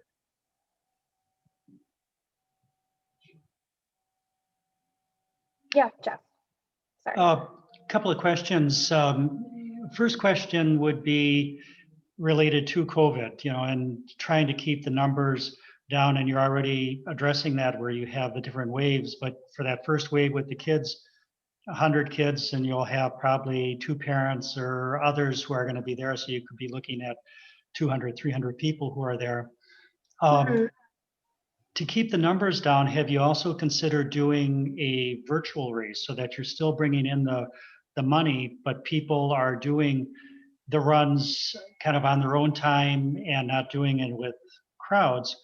And then my other question is location. I think Schluter and Waterman are great places to have an event like this. However, because of COVID, you want to spread things out as much as possible. And have you talked to Jake and Missy about Winnequa Park, where it's going to be something, if you do have food carts, you could have them spread out much further. You wouldn't have the plunge, you're not wanting to plunge into the lagoon, but possibly if the pool is available during the time you're doing it, you could have a pool plunge so that you're still getting that plunge component with your event. Yeah, good questions. So we are doing a virtual option. We did a virtual option for our polar plunge as well, and it was our most popular option, which was really awesome to see. I mean, virtual seems like kind of hit or miss, so we were a little nervous, but we did get a lot of support that way. So with a lot of our events, probably for the rest of the year, we'll offer a virtual event regardless, just because we know people have different comfort levels and different, like we have a lot of schools that participate in polar plunge and a lot of them were virtual. So that was a good way for them to still stay involved. And we did talk about Winnequa Park, but I believe there were some logistical issues with that park and location, but I don't know if Missy, you want to speak to that a little bit? I mean, we're open to suggestions. Thanks. So typically in prior years, we do not run a special event during the pool season due to limited parking in the area. So if you're looking at bringing in, you know, an additional 100 people on a day that we have the pool for open swim, we just don't really have the means or ways to accommodate all the parking in the area. So that's just typically been our protocol from June through August. We do not house any large scale events in Winnequa Park. Okay. I had a couple questions. So you're looking at the exclusive use of both Schluter and Waterman Way parks? Mm-hmm. So the general public would not be allowed to use it at that time? I believe it has to be available to the general public, if I'm speaking correctly, Missy, or I don't know if I'm correct on that. Well, what I said was if you did not have exclusive use of park, then general public would still be able to use restrooms and facility if need. Mm-hmm. I think with the magnitude of the event and what you have planned, we would be leaning more towards that exclusive use of park so that you would have full access to everything. Mm-hmm. Okay. And then, so there would be a 5K run piece to this. Would they go out in waves of 100, or where would the 100, in each phase, where would they go? Yeah, so it would be a kids run at 8 a.m., capping that at 100, the 5K, first wave of 5K at 9 a.m., capping that at 100, another 5K at 10 with a cap of 100, and then another 5K at 11 with another cap. We're hoping with the 1 hour wave as well, that gives people plenty of time to kind of, disperse a little bit between waves too, so that there's, limiting people again due to COVID. Okay. And then the other piece of it would be to jump in the lake, kind of a summer plunge. Oh yeah. Mm-hmm. And by the way, I think a virtual option on the polar plunge, that's how the only way I would.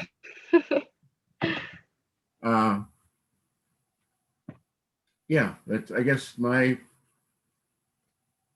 kind of concerns are that I just looked, I think we're at about 19%, no, 21%, I think, people in Dane County that have received one dose of the vaccine so far. And, we've been doing all of our city council and committee meetings virtually since like a year ago, almost exactly. And I don't know if by June, if we'll be doing those in person yet or not. I mean, hopefully as more and more people get vaccinated, it's going to be safer for people to get out.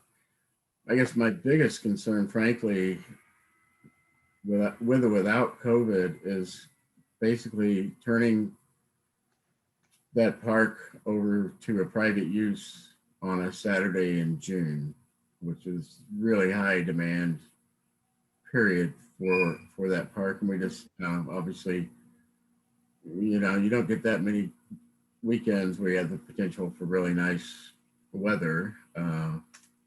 So that's kind of the biggest issue I'm having with it, that I haven't really thought through to a conclusion.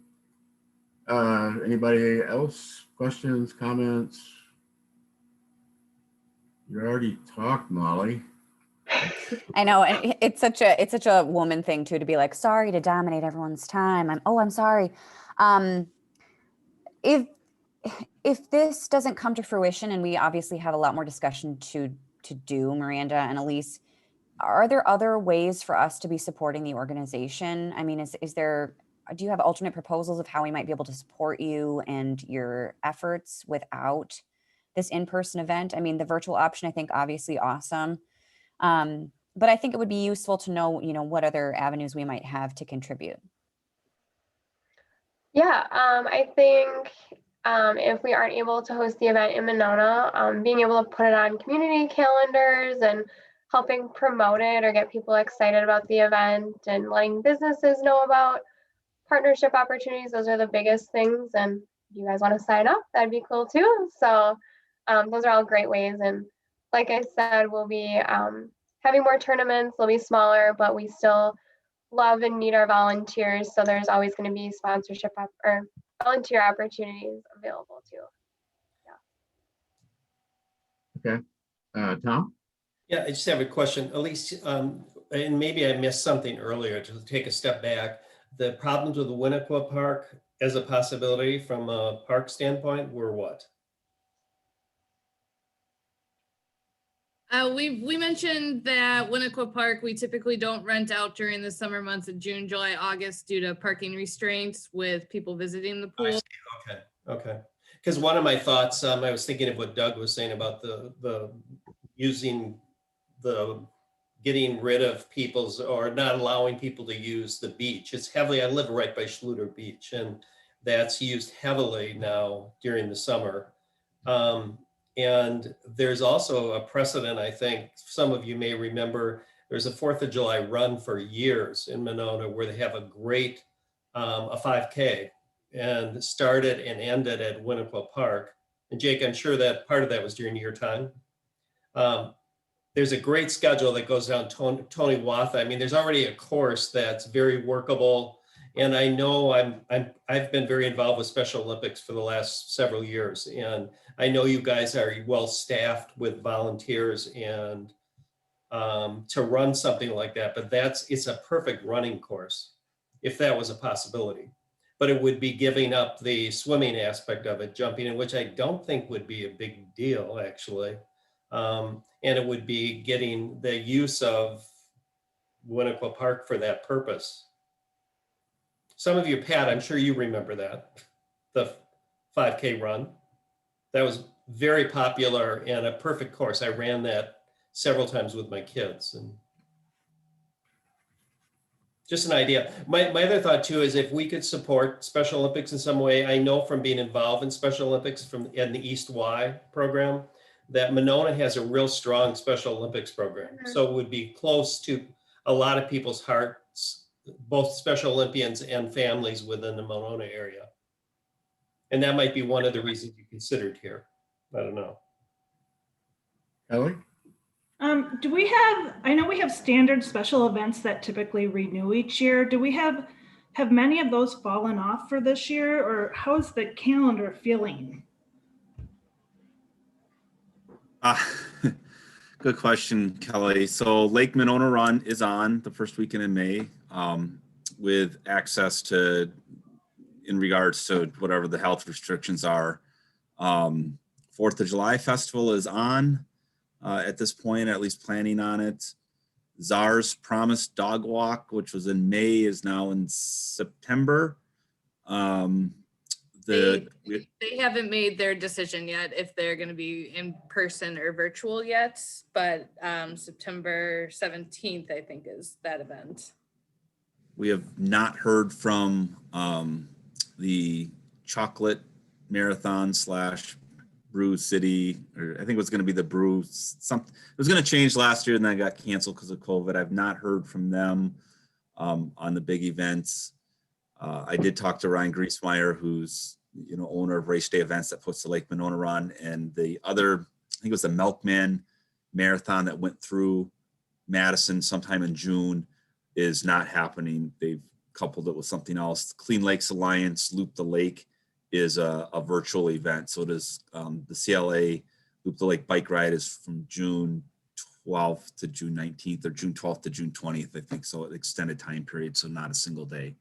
So a little bit all over right now. I mean, we just got those health orders like 10 days, a week ago, maybe, that went to this pretty significant increase in capacity. So we're all scrambling, I think, in the county from event management perspective of what's this mean and what's this, so I do think that there will be large scale special events in Dane County this summer. I don't think we're going to be going backwards. I just think this question about how many events is too many in Monona, fundraise special events utilizing streets and parks and kind of the impact on general use. And that's why, when we look at exclusive use of parks, one of the things on there for, a reason for denial can be challenges or hardships to the general use of the park, and just kind of in the scope and scale at those two facilities, it's hard not to say that there wouldn't be just to the use of the beach and the use of the park when you're running a special event. As far as being able to run a special event on a Saturday in June at Winnequa Park, races, that course that Tom referenced, we still use that same route, but it starts and ends on Nichols. So now you're talking about blocking off Nichols Road, which is our entrance and exit to the outdoor pool.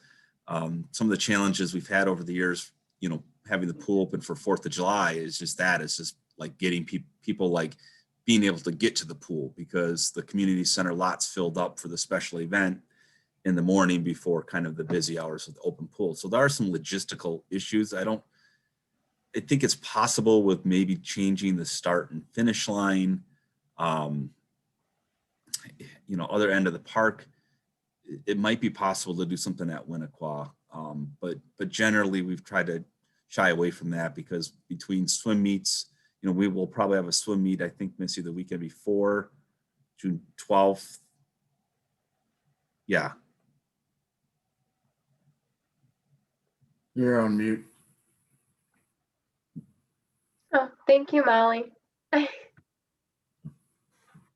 Oh, sorry, that was direct. Chat. It's okay. I just said, put me on your volunteer list so that I can participate. So I think what I was getting at is we've got events, some are on, some are off. We've got swim and dive meet that's looking at return to having meets at the pool.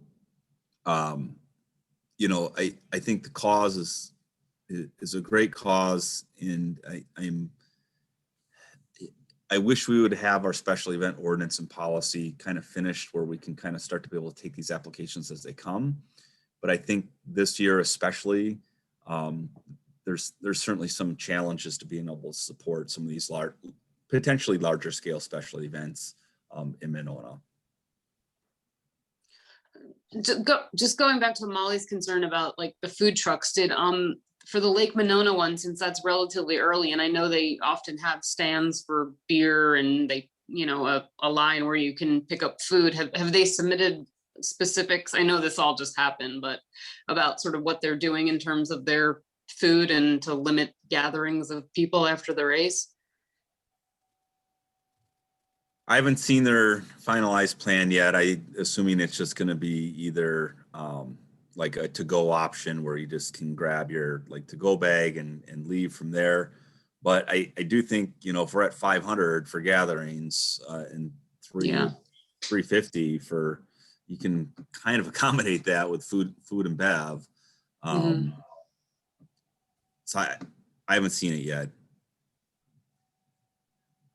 I think something that might be important to note in terms of food trucks is we're used to by now and willing to work with whatever recommendations you guys have for COVID precautions, regardless of that order. You guys might have your own ideas of what would be the best way to manage the food trucks. Maybe we only offer it to go prepackaged versus people hanging around, and maybe we start our plan like that and we get into May and we're like, okay, you know what, we're good. Let's make that a little more allowed to gather. We can. Oh, you muted. Sorry. When we did Polar Plunge, we really made sure we led the conversation about polar plunge or the messaging with COVID precautions.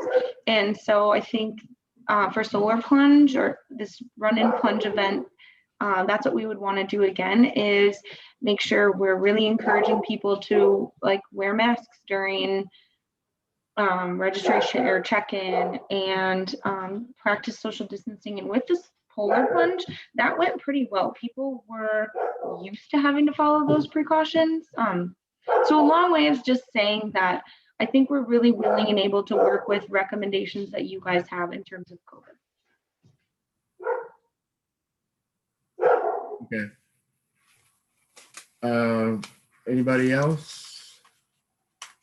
Could I also touch on the concern about, we don't want to be hindering the beach usage, and, if people want to be there, like we don't want to, stop them from being there. But our last wave is at 11 a.m. and I don't know what time people usually like use the beach, but if we were out of there by noon, does that seem like, if we were able to tear down by noon and have just maybe the food trucks in Waterman Park or maybe wrapped up by noon, is that something that seems like a better fit for the community? We're flexible. Yeah, I think so. I mean, noon might, you could even go a little bit later than that. That might be kind of tight for you. But that's a good point. A lot of the uses wouldn't, people wouldn't be using it quite yet. Tony, did you have? Yeah, Jake, we've talked about having events in this particular area of streets, and we've talked about getting neighbor support for closing roads and things like that. Is this something that you foresee them having an issue when they have to tackle that area of permit approval and things like that? I'll jump in there. So we did have Nate, as Jake mentioned, in on our meeting prior when we first met with Elise, and he was in full support of any street closures or notification that the police department does need to or would provide. As Elise mentioned, Monona Police is their partner. How did you say that, Elise? Your partner? Oh, yeah. So we have kind of like, not a lower, like a partner organization that's a part of Special Olympics called Law Enforcement Torch Run. So we work a lot with law enforcement agencies in pretty much all of the state. And so Nate's been super, super involved in helping us at tournaments and fundraisers. And he's really closely connected to the Monona Athlete Agency as well. Okay, thank you for that. And then I have another question. It's going to be June. Some people will be vaccinated. If trends continue, things might be loosening up a little bit. I can foresee a busy day on that day, and people wanting to go to the bait shop, go get some ice cream, go to the park. Can people who are not signed up for any of the events patronize the food trucks that are there or be in that general space? Haven't thought about that. I guess we could monitor the capacity in Waterman to make sure, we're not overstepping the ordinance. I wouldn't say no if there weren't a lot of people around, but I think if we were getting, close to that capacity, and again, I think it would go back to leaning on our law enforcement partners. They monitor the capacity with our plunge area in a traditional year because we have to be careful about how many people are in that area for safety reasons already. So it would just be shifting from plunge to food carts. But I think we'd be open to the public being there. I mean, they're there to support us and support our participants as long as it was under the ordinance numbers and it wasn't getting too packed. And again, hopefully people would be understanding given the year and the times that we've had that it is a lot of people, but yeah, I mean, we're open to suggestions on how to monitor that. But I think that, just thinking about it right now, that's how we would go about that.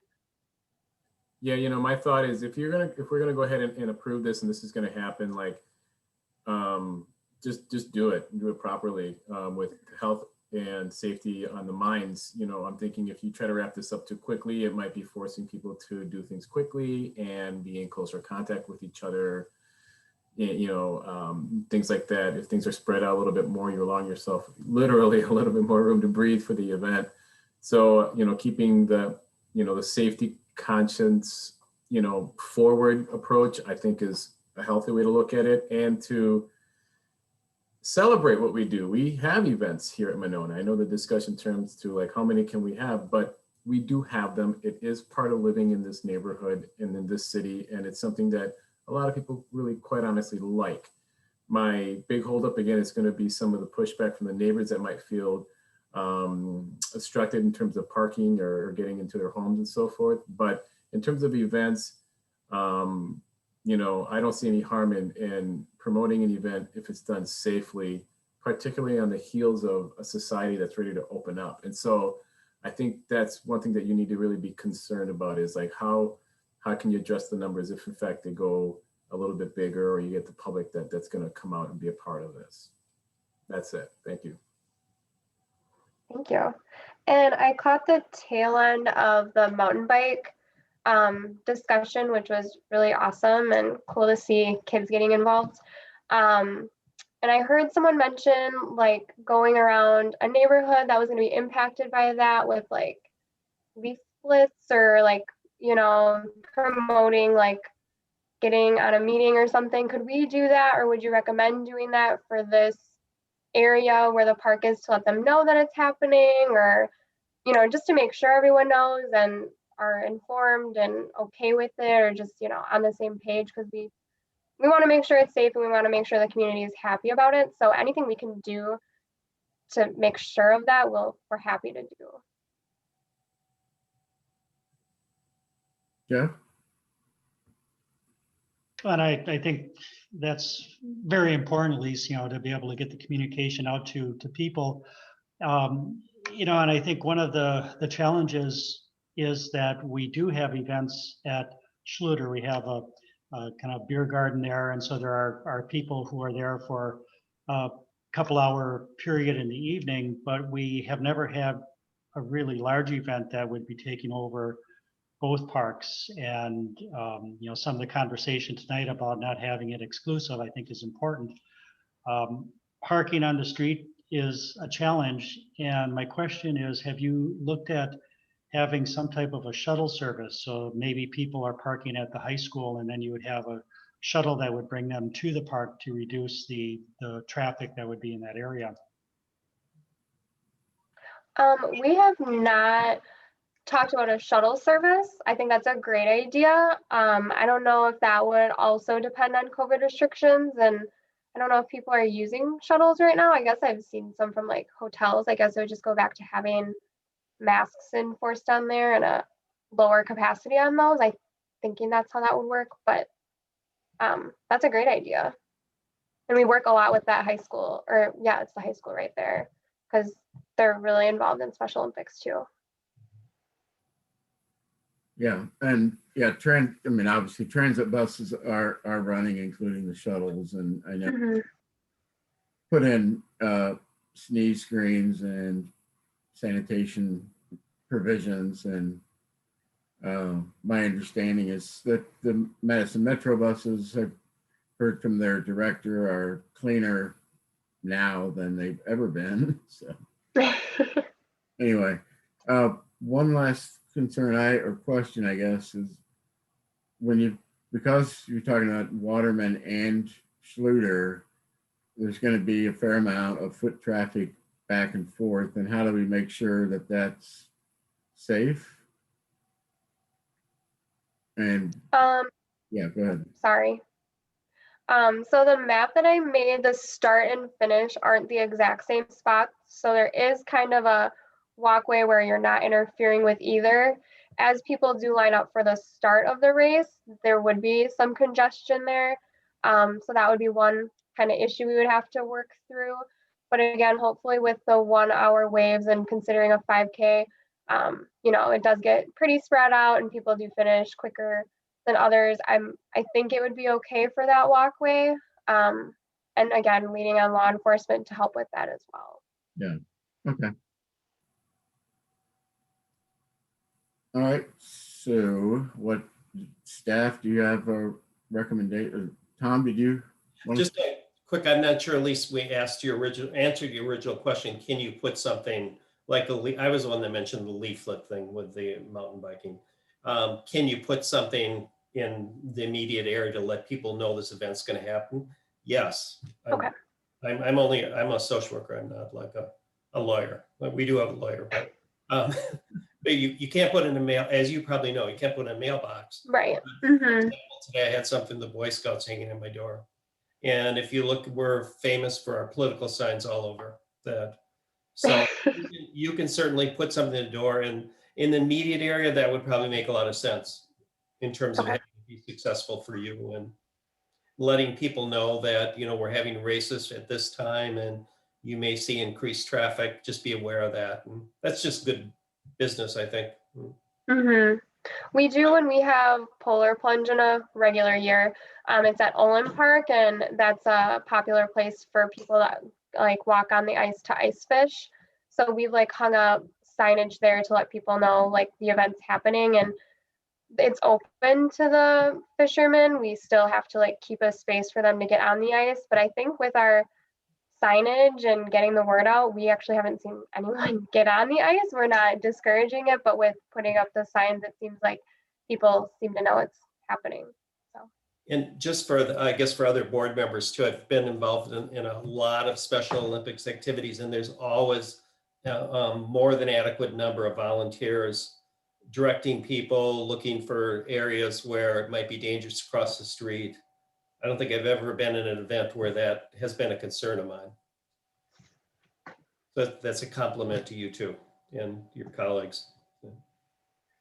I just want to chime in. I believe that there is an ordinance that the council passed that means we have to get approval of a certain number of residents in the area, correct, for a private event of this nature?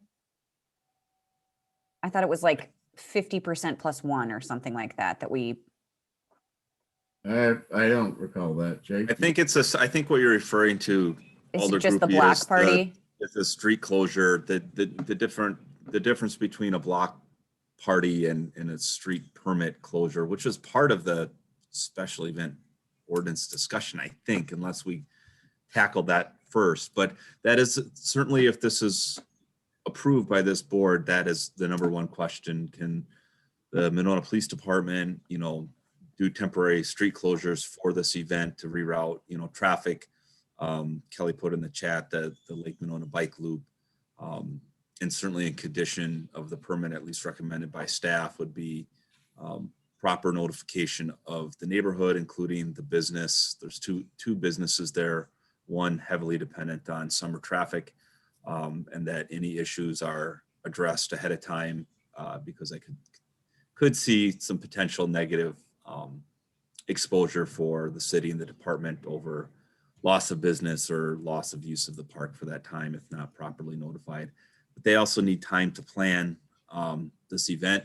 We're 3 months out, which is generally 3 months. You know, you'd want to be planning 6 months out for a special event and proper notification and whatever it may be. So ideally, I would like to have that time to have neighborhood discussion as we saw before. This is just another opportunity to say we were never notified of an event. But I don't think that we can wait. They could probably wait a month to decide if they can have this event in Monona or not, and properly plan and advertise it, secure sponsorships and registration. I guess I would defer to them, but I think they probably need a decision tonight from us. Yeah, I mean, I guess all of this is to say it's been a while because it was when I was on public safety, but we talked at length about the requirement of resident notification and acceptance of block parties. And I think specifically just related to road closure. So I don't know if it's just for that purpose. But if the event is held in Monona, then the city would take part also with your organization to notify people and get permission, basically. So just putting that out there, that there would be some additional measures in place under our ordinances to notify and make sure that we have the permission granted from neighbors in that area. Yeah, I'm not sure that, I mean, this is not, we're not talking about closing the road for hours, like for a block party.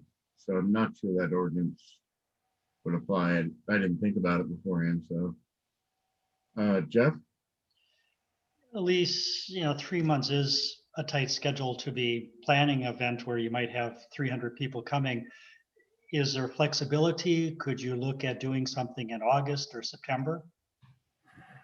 Unfortunately for our timeline, I don't think so. I know that's not a great answer. It's just a weird year for us and trying to bounce back from last year. But I can definitely ask. I mean, like I said, with the year we've had, we've proven to be very flexible and work through all of these questions. So it's definitely worth a conversation. Yeah, timeline is a little tricky. So the question for me would be, do we notify the neighbors before it gets approved? I mean, notifying them that it's going to happen is great, but like people might want to have a chance to speak about it. And I suppose we could, if we're approved here, this has to go to council, Jake, or no? Nope. Okay. No, I don't know. What do you guys think?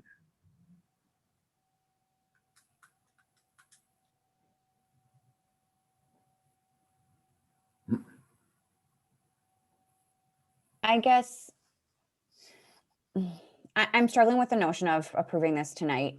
I feel like there are and I feel badly saying this because I think it's, within the constraints that we currently have and what we can foresee for the future, seems to be well thought out, and your flexibility is so appreciated. I think I would feel more comfortable if we had more of some community input on this.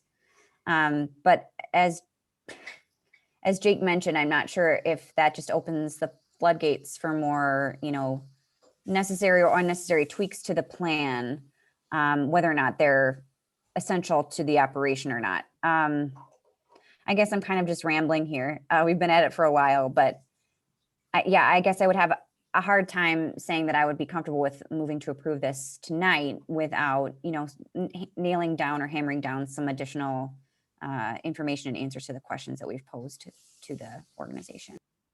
Missy? My question, Molly, for you is, would you feel different if this event was in a different location? Would we be notifying everybody on Winnequa Park of the same situation?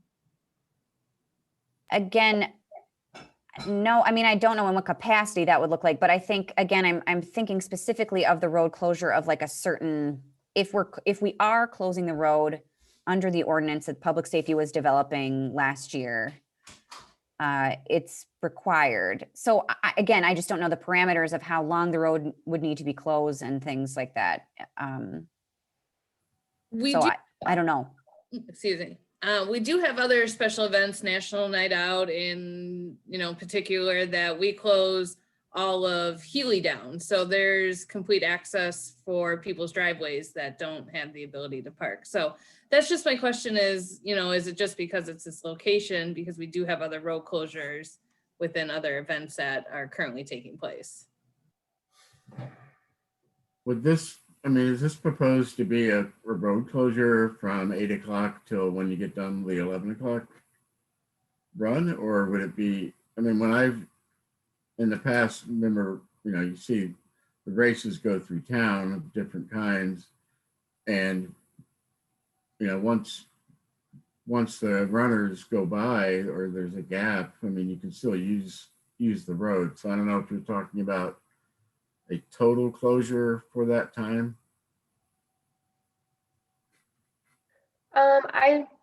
I guess I'd have to defer a little bit to Nate. I don't know if I can speak too much to road closure, but with an hour gap, I definitely think, especially if like a wave starts at 9 a.m. by 9:30, it's going to be a lot a lot more thinned out in certain parts of the course. So I could see there being some traffic control there to let people through for sure. But I don't want to speak entirely on that since that would be Nate's expertise. Right. Okay, Jeff? Getting back to your question, Missy, my reluctance is the location. We haven't had a large event at these two parks, Waterman and Schluter. And I think if we had more time, I would feel comfortable in having something in that location. And Winnequa Park, we continuously have events there. And I think the neighbors in that area are used to it. So I think it's two different locations. And, for this location with, 2.5, 3 months, getting something planned, getting the communication out is certainly going to be a challenge.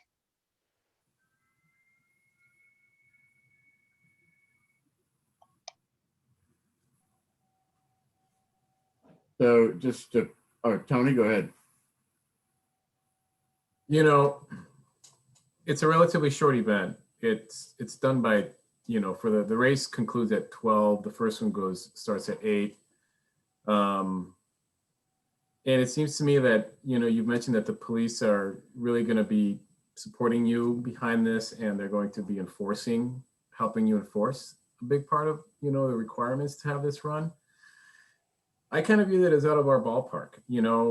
That's something for, the event organizers and, the city planners and the police to kind of determine that. And I think it's great that we've taken it under consideration, but, to kind of echo a little bit about Molly, I don't feel like we're in a position to really kind of answer to those things because we can't speak to that. We're all kind of generalizing and guessing at this point. So as it pertains to the event itself, really being done by 2 o'clock, in the afternoon, as it states on the agenda here, all festivities conclude, and then you'll be cleaning up until 4 p.m. So you're really looking in terms of impact time from 7 until 12, around where people will be milling around there. So that's about a 5-hour time period. On a busy day where normally there's going to be people there frequenting that area no matter what. So for me, I also kind of look at it as a bit of a dry run to kind of use the park and Waterman Way setup as we've discussed before on a much smaller kind of scale. So personally, I'm open to this, but the clock is ticking in terms of what you guys need to do. Today, we got a little bit of a scare in terms of how communications or lack thereof or how things can backfire a little bit. And so I think I'm running a little bit scared on that again. Yeah, I'll be honest. We don't want that to happen again here. Like we're just out making these random decisions as a park board without consulting the neighbors who are going to be directly impacted by this. So I would put that on you to make sure that is communicated. But overall, I feel like the event is relatively a really short time period. As long as the police are going to be around to help enforce certain health and safety conditions that are going to be present during that day, personally, I feel like I'm okay with trying a dry run of a very small window of time of a 5 or 6 hour active event to see how this actually works out. My other question, I am sorry, Kelly, I'll let you go. I do have just one quick question. What other events are going to be at Schluter Park and Waterman Way for the summer that are going to be closing off those areas the rest of the summer? We only have one beer garden scheduled for the end of the end of August currently. And then we have small scale art carts booked. Other than that, nobody has booked for private rentals for general public. So right now, those are the only 2 events that are there with the addition of the proposed one we have now. So this would be one of probably the biggest event that would be held there this summer, as it would include closures and things like that around? I'm guessing, I'm asking. Correct. Okay. From what knowledge that I know, yes. Kelly? I completely agree with Tony. I see this as a good opportunity to try it. I think it's a wonderful organization. It's a great cause. They're extremely organized. They have unlimited volunteers. So I think it is a good opportunity to try something out. If people do feel that it's still too big or too new to that area as far as a special event goes, could you guys be open to doing 2 waves and not 3? That would bring the number down. It would just condense it all a little bit. Yeah, I think we'd be open to that. It's our first year trying this event out, and so we feel like with having a similar model for our polar plunge, it's going to be, we're able to kind of take what we learned from doing waves in polar plunge and adjust them for this event. And with our numbers from polar plunge, we did shorten the event based on our numbers and lower participation. So we can definitely condense it, or if it's an issue of length or how many people, we could talk about removing a wave. I would just have to check with my boss to make sure that that works with her numbers too. But we're flexible. So my thought would be that we should either approve or deny the proposal that's before us. But we could say, if it were approved going till as proposed, that if you could do it in fewer sessions, that would also be allowed. That would shorten it up. But so I'm gonna take Tony's statement as a motion to approve and Kelly's as a second, unless they object to that, because we're just a tad over 2 hours and we have a couple things more to do. So. I think Molly had her hand up. Yeah, I was just going to say, I think as long as park staff feels confident that some sort of version of this event can happen with their time and budget, in addition to, I don't know, I really like the tone and tude of Tony and Kelly saying that we could really be, pioneers in shaping and forming this event as sort of a trial run. And given that it's the first time for Special Olympics to be doing this, I'm going to go ahead and do a little 180 and just give my support for the proposal with y'all. So. Okay. Anybody else? But kind of a clarification, will we be voting on kind of Kelly's suggestion of scaling back the event? I mean, shortening it by eliminating a wave and, which would shorten the time? Well, I mean, if that's the motion that they intended to make, I guess my thought was to either approve or deny the application as they made it, with the understanding that if they could make it work with a condensed schedule, that that would be allowed also. Because it doesn't sound like that at least knows for sure that they could do that. So right, it just kind of affects our budget because it does limit supporters. Otherwise, I could give a definite answer, but it does kind of impact a larger thing that I can't make the call on. Yeah. If it was to do like less waves, is to make sure that the park is available for people to use earlier in the day. I think that's why we're saying that. Then I don't know, would we be open to maybe like 125 people per slot?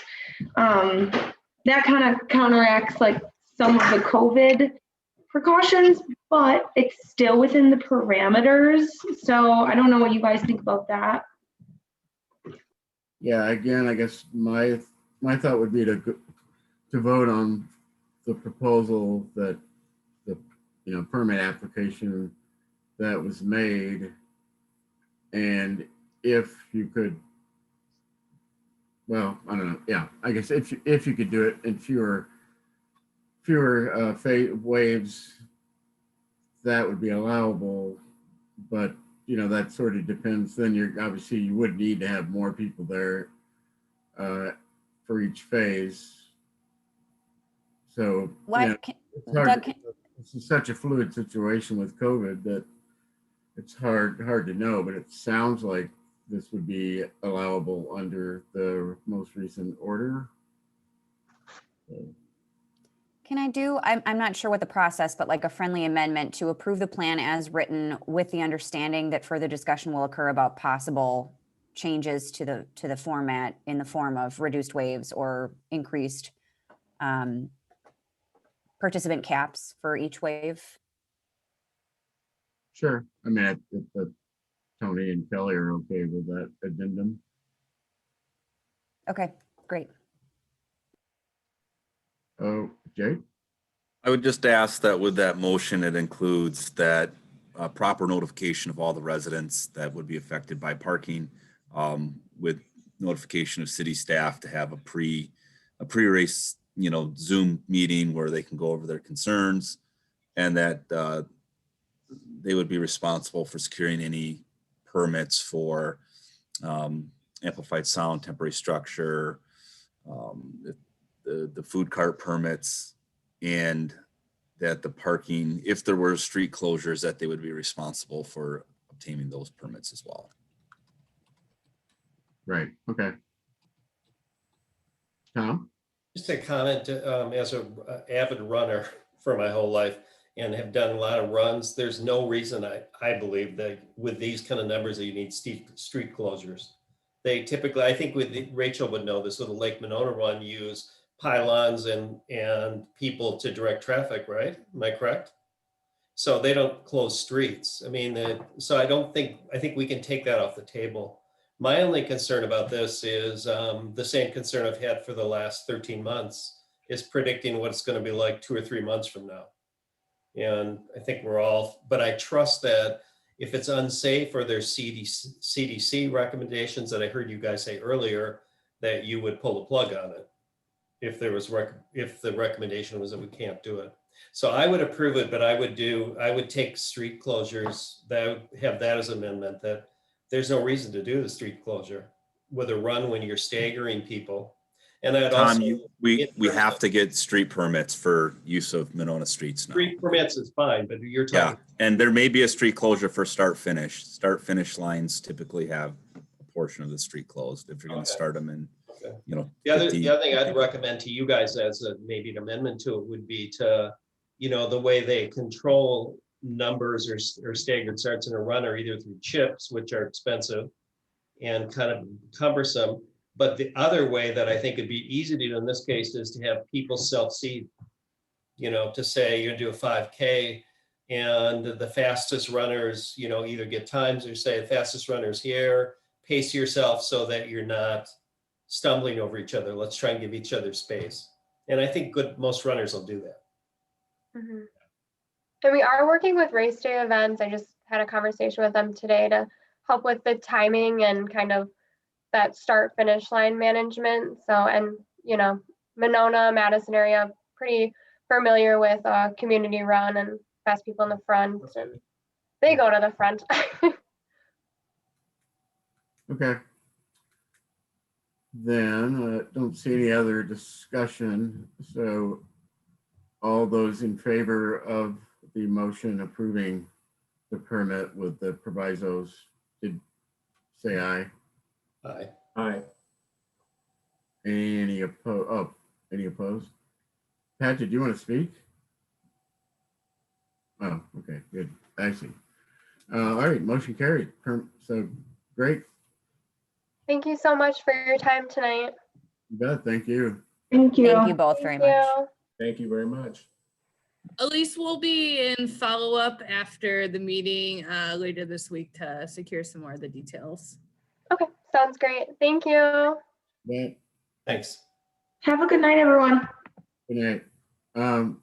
So the next item is the discussion recommendation for commercial use of park space ordinance. And I guess I would ask Jake, because we talked about this before,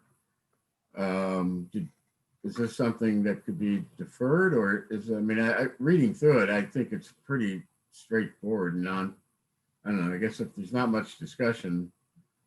If you guys are fine with it, we can table it if need to, but this one's kind of packaged, tailor-made, ready to go. We did have Attorney Cole kind of have the ordinance language ready to go. We did talk about this previously at meeting about privatized use and general park open space, but I would defer to you guys. I do think we are going to get more demand for it this year, that we would like to have it addressed before kind of the summer season. So I would leave it up to where you guys are at. That the other two items should be relatively brief. Yeah. Tonight, but it is getting late. All right, well, what do you guys think? I mean, to me, it looked pretty straightforward. I don't know what everybody else thought. I would like to move approval of this, but I would like to have discussion about what the potential, I'm just not sure what the potential risks or like the negatives of this are. That's just a little outside of my purview. So I will move approval because it's, it's been reviewed, seems straightforward. I agree, but I just don't know what the feedback is going to be like. So let's get a second on the motion and then we can have discussion. I'll second. That was Tom, thanks. Yeah, so what? Sure.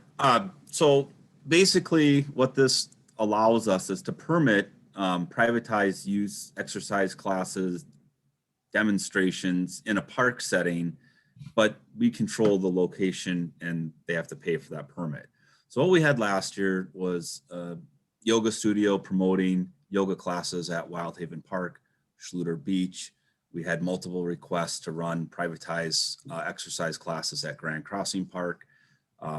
We had exercise classes happening in the parking lot at Fireman's Park. We've had nature-based education, not all the Leopold, having programs in Woodland Park. And so at certain times, it's not a big issue, but then when we start looking at, okay, if I put 30 people to do Zumba in Wildhaven Park at sunset time, and I'm collecting money for it, that interferes with kind of the generalized use of that space. And if it's a private business or an individual collecting a fee for that, and then just using our park space, and it might impact that they're climbing over playground equipment to do a boot camp, for example, and then you show up with your family there and you're like, whoa, what's going on? Am I not supposed to be here? So it does allow for the privatized use of green space. We just put the locations of where we think would work. And then that there would be basically no use parks for commercial use, and those are listed in the packet. Give us a little bit better idea of when different groups are where, so we know who's doing what class where. It provides them an outlet or an opportunity, and then it still allows the general public to join into that program or class. So right now with no policy, we really, if somebody wants to, like they were doing, run those classes in the park, we really don't have a way to say you can't do that, or Correct, unless it's using like amplified sound or Right. something else that would require a permit. Is any like signage or notification required about this? We would, I mean, I know think it we has to be reviewed and right. I don't necessarily think that's an issue. It's just of like, if we get a call, we can say, well, yeah, they have a permit, but if they're saying you can't join, then no, that's not, if you're just stumbling through they can't kick you out of an area basically and say, we have, this area reserved. They can be in that area. They can have, the area for the program, but they can't like say, you can't be in this class or you can't be in the back doing your, exercise because it's a public park. So it's allowing for the activity, allowing for some of the commercial use of the space, but having restrictions of the time, the location, and then that it can't interfere with general park use. Okay, just let me know about the Zumba classes because I want to join for free. Yeah. Well, we do have wellness on the water, $5 drop-in starting Saturday, May 1st, right, Missy? I said free. she's just gonna hang around all the exercise classes in the park. All right, any other comments, questions? I don't see any. All in favor of approval, say aye. Or Aye. Any opposed? Carries unanimously. Okay, and then the next one is discussion recommendation for award of contract for the Woodland Park projects. I would entertain a motion. Pat moves. Is there a second? Tony? Yeah, Jake, you want to just give us a brief? Sure. recap? 3 bids for Woodland Park parking lot, trail redevelopment, low bid, Blaze Landscaping. They were the contractor that did Wildhaven Park. They did a great job, I think, at Wildhaven. We worked well together, so I'm comfortable approving them. Within budget, it includes a $75,000 donation from the John Traver family. And so, yeah, ideally we get this on council agenda and get that contract ready to go. And they would have from May to October to finish that project. Okay. Further discussion? Pat? I just have a question. What is mobilization and with earthworks? There was such a huge difference in the bids that came in on that. I'm thinking, what are they bidding? So general contractors, generally mobilization is like getting my trucks to the site and my profit. And so when you're doing line item pricing on bids, if it's a known quantity, you can't really make a lot of profit on that because it's, it's like, well, that's what it is. But so mobilization is kind of a catch-all of like having a site supervisor there and a job trailer and getting my trucks there and fuel and all that sort of stuff. And then earthwork is the amount of material that needs to be moved. And so it could have just been one of the contractors adding to that line item or not understanding the scope of the project. Okay. I just thought, wow, this is really a big difference, but then I didn't really know what they were talking Yeah. about. We joke about that all the time with mobilization. Like there's where your profit is in mob. Yeah, and it's surprising sometimes the difference in the total bid amount that you see. And sometimes that has to do with how badly they want the work, like they've already got work lined up or they don't have it. So anyway. Okay, then all those in favor of approving the bid, say aye or put a thumb up or something. Any opposed? Motion carries. It's approved. And all right, can I get who was that? Well, I guess I can watch the video, but who was the first and the second on Woodland? That was, who made the motion? That was Molly, right? No, you I don't think we did. Did we? I think we did. I think we had to did make a motion first. Whoops. I don't think we did. Yeah. No. I'll move. So Molly moves and looked like Tony is seconding. So kind of backwards. If anybody wants to second kick at the cat. Okay. All right. Well, that carried. Thanks. Jeez. Okay. Discussion recommendation for a resolution supporting grant application for Knowles Nelson Stewardship Acquisition Grant for San Damiano property. So I guess, again, I would just ask for a motion and then we can have discussion. I'll move on that one. Okay, Pat moves. Is there a second? Sure. A second. Yeah. Can't leave until he.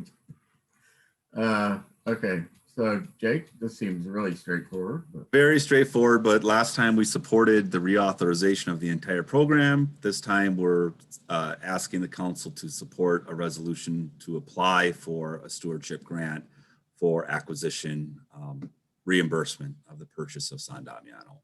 So it'd be a May 1st deadline. Part of the deadline application includes a resolution from your council saying you're applying for this acquisition grant because you're serious about, you're moving forward with, in this case, the acquisition of the property. I can I can say we're probably in that $1 million range that we'd be asking for through a combination of law-con, which is federal money, and stewardship acquisition, which is state money. And those would both come with restrictions on what you could do with the land after you buy it, correct? That's correct, yes. Meaning it couldn't be developed, for example, and other, I'm sure there are all sorts of restrictions. Correct, yep, nature-based recreation. All right. All those in favor, say aye, or otherwise indicate yes. Any opposed? Motion carries unanimously. Director's report? I'll just keep it very brief. I know this is a long meeting. We try not to have too many of the 2.5 hour meetings, but such is life. First read of B-cycle at council, some opposition. We are still working on operating partners. We've got a couple leads in the water for next Monday, but that is Monday. We anticipate a decision one direction or the other. We have second read, final read of Stonebridge Park, which we anticipate approval for. And that moving forward, the bids were received on Friday for the Pagoda Top. Talking with planner Doug Plowman this morning, low bid was Joe Daniels, a little over $30,000. So a little bit over what was originally budgeted, but within our parks budget. So pretty good, I think, news on that front as well. Last weekend of ice skating at Monona Bank River Rink, unless the rain tomorrow totally ruins it. After that, we'll have breakdown over that. Park shelters in early April, school districts using the heck out of our outdoor facilities at Ahuska starting yesterday. One other big, the kids are going back to school 4 days a week starting April 5th. So our learning lab program is transitioning now back to an after school with a full day Wednesday care. So quite a change from the school board perspective, which had allowed us to kind of facilitate our families in a different way. So starting April 5th, we'll be back to, I think, one small group of still virtual learners at the community center. And then the other kids will just come after school, and that'll be up to 30. And I think is that that's all grades? What's that? That apply to all grades that they? No, just K5, pre-K5, and then 6 through 12 goes back next Monday, I believe, for hybrid schedule. And I guess we'll decide for a couple of weeks. All right. Missy, did you have anything to say about the pool? Oh, yeah. No, we'll table the pool until the April meeting with our revised schedule with the new restrictions that came out and some of the loosening. My original proposed schedule, I'm tossing in the garbage and I'm starting over from scratch. So we will have a proposed schedule for the April meeting. What I have shared on the screen though is our to-date numbers at the River Rink. Obviously, we did have a decrease in February on overall monetary money coming in, but we also were closed 14 days out of the season due to cold weather. So we really saw a decrease on that admission and rental aspect. But everything you see is up to date with the exception of our March supplies. And the only addition in our supply category will be our gas and electric bill from MG&E, which we'll see what that comes in. But so far for 2021, we are net $8,627. Yeah, good. Yeah, so it's a little update and then we'll move on to pool next month. Okay. Any questions from any of the committee members? Just jump right in. All right, then a motion to adjourn, would be in order. To adjourn, move to adjourn. That's Jeff. Is there a second? I'll second. Tony, all in favor, say aye. Aye. Aye. Any opposed? Motion carries. We're adjourned. Thanks, everybody. It was a long Thanks, one. everybody. Got a lot done. So Thank you. Good night, everybody. yeah, good night. Enjoy the Night. So long.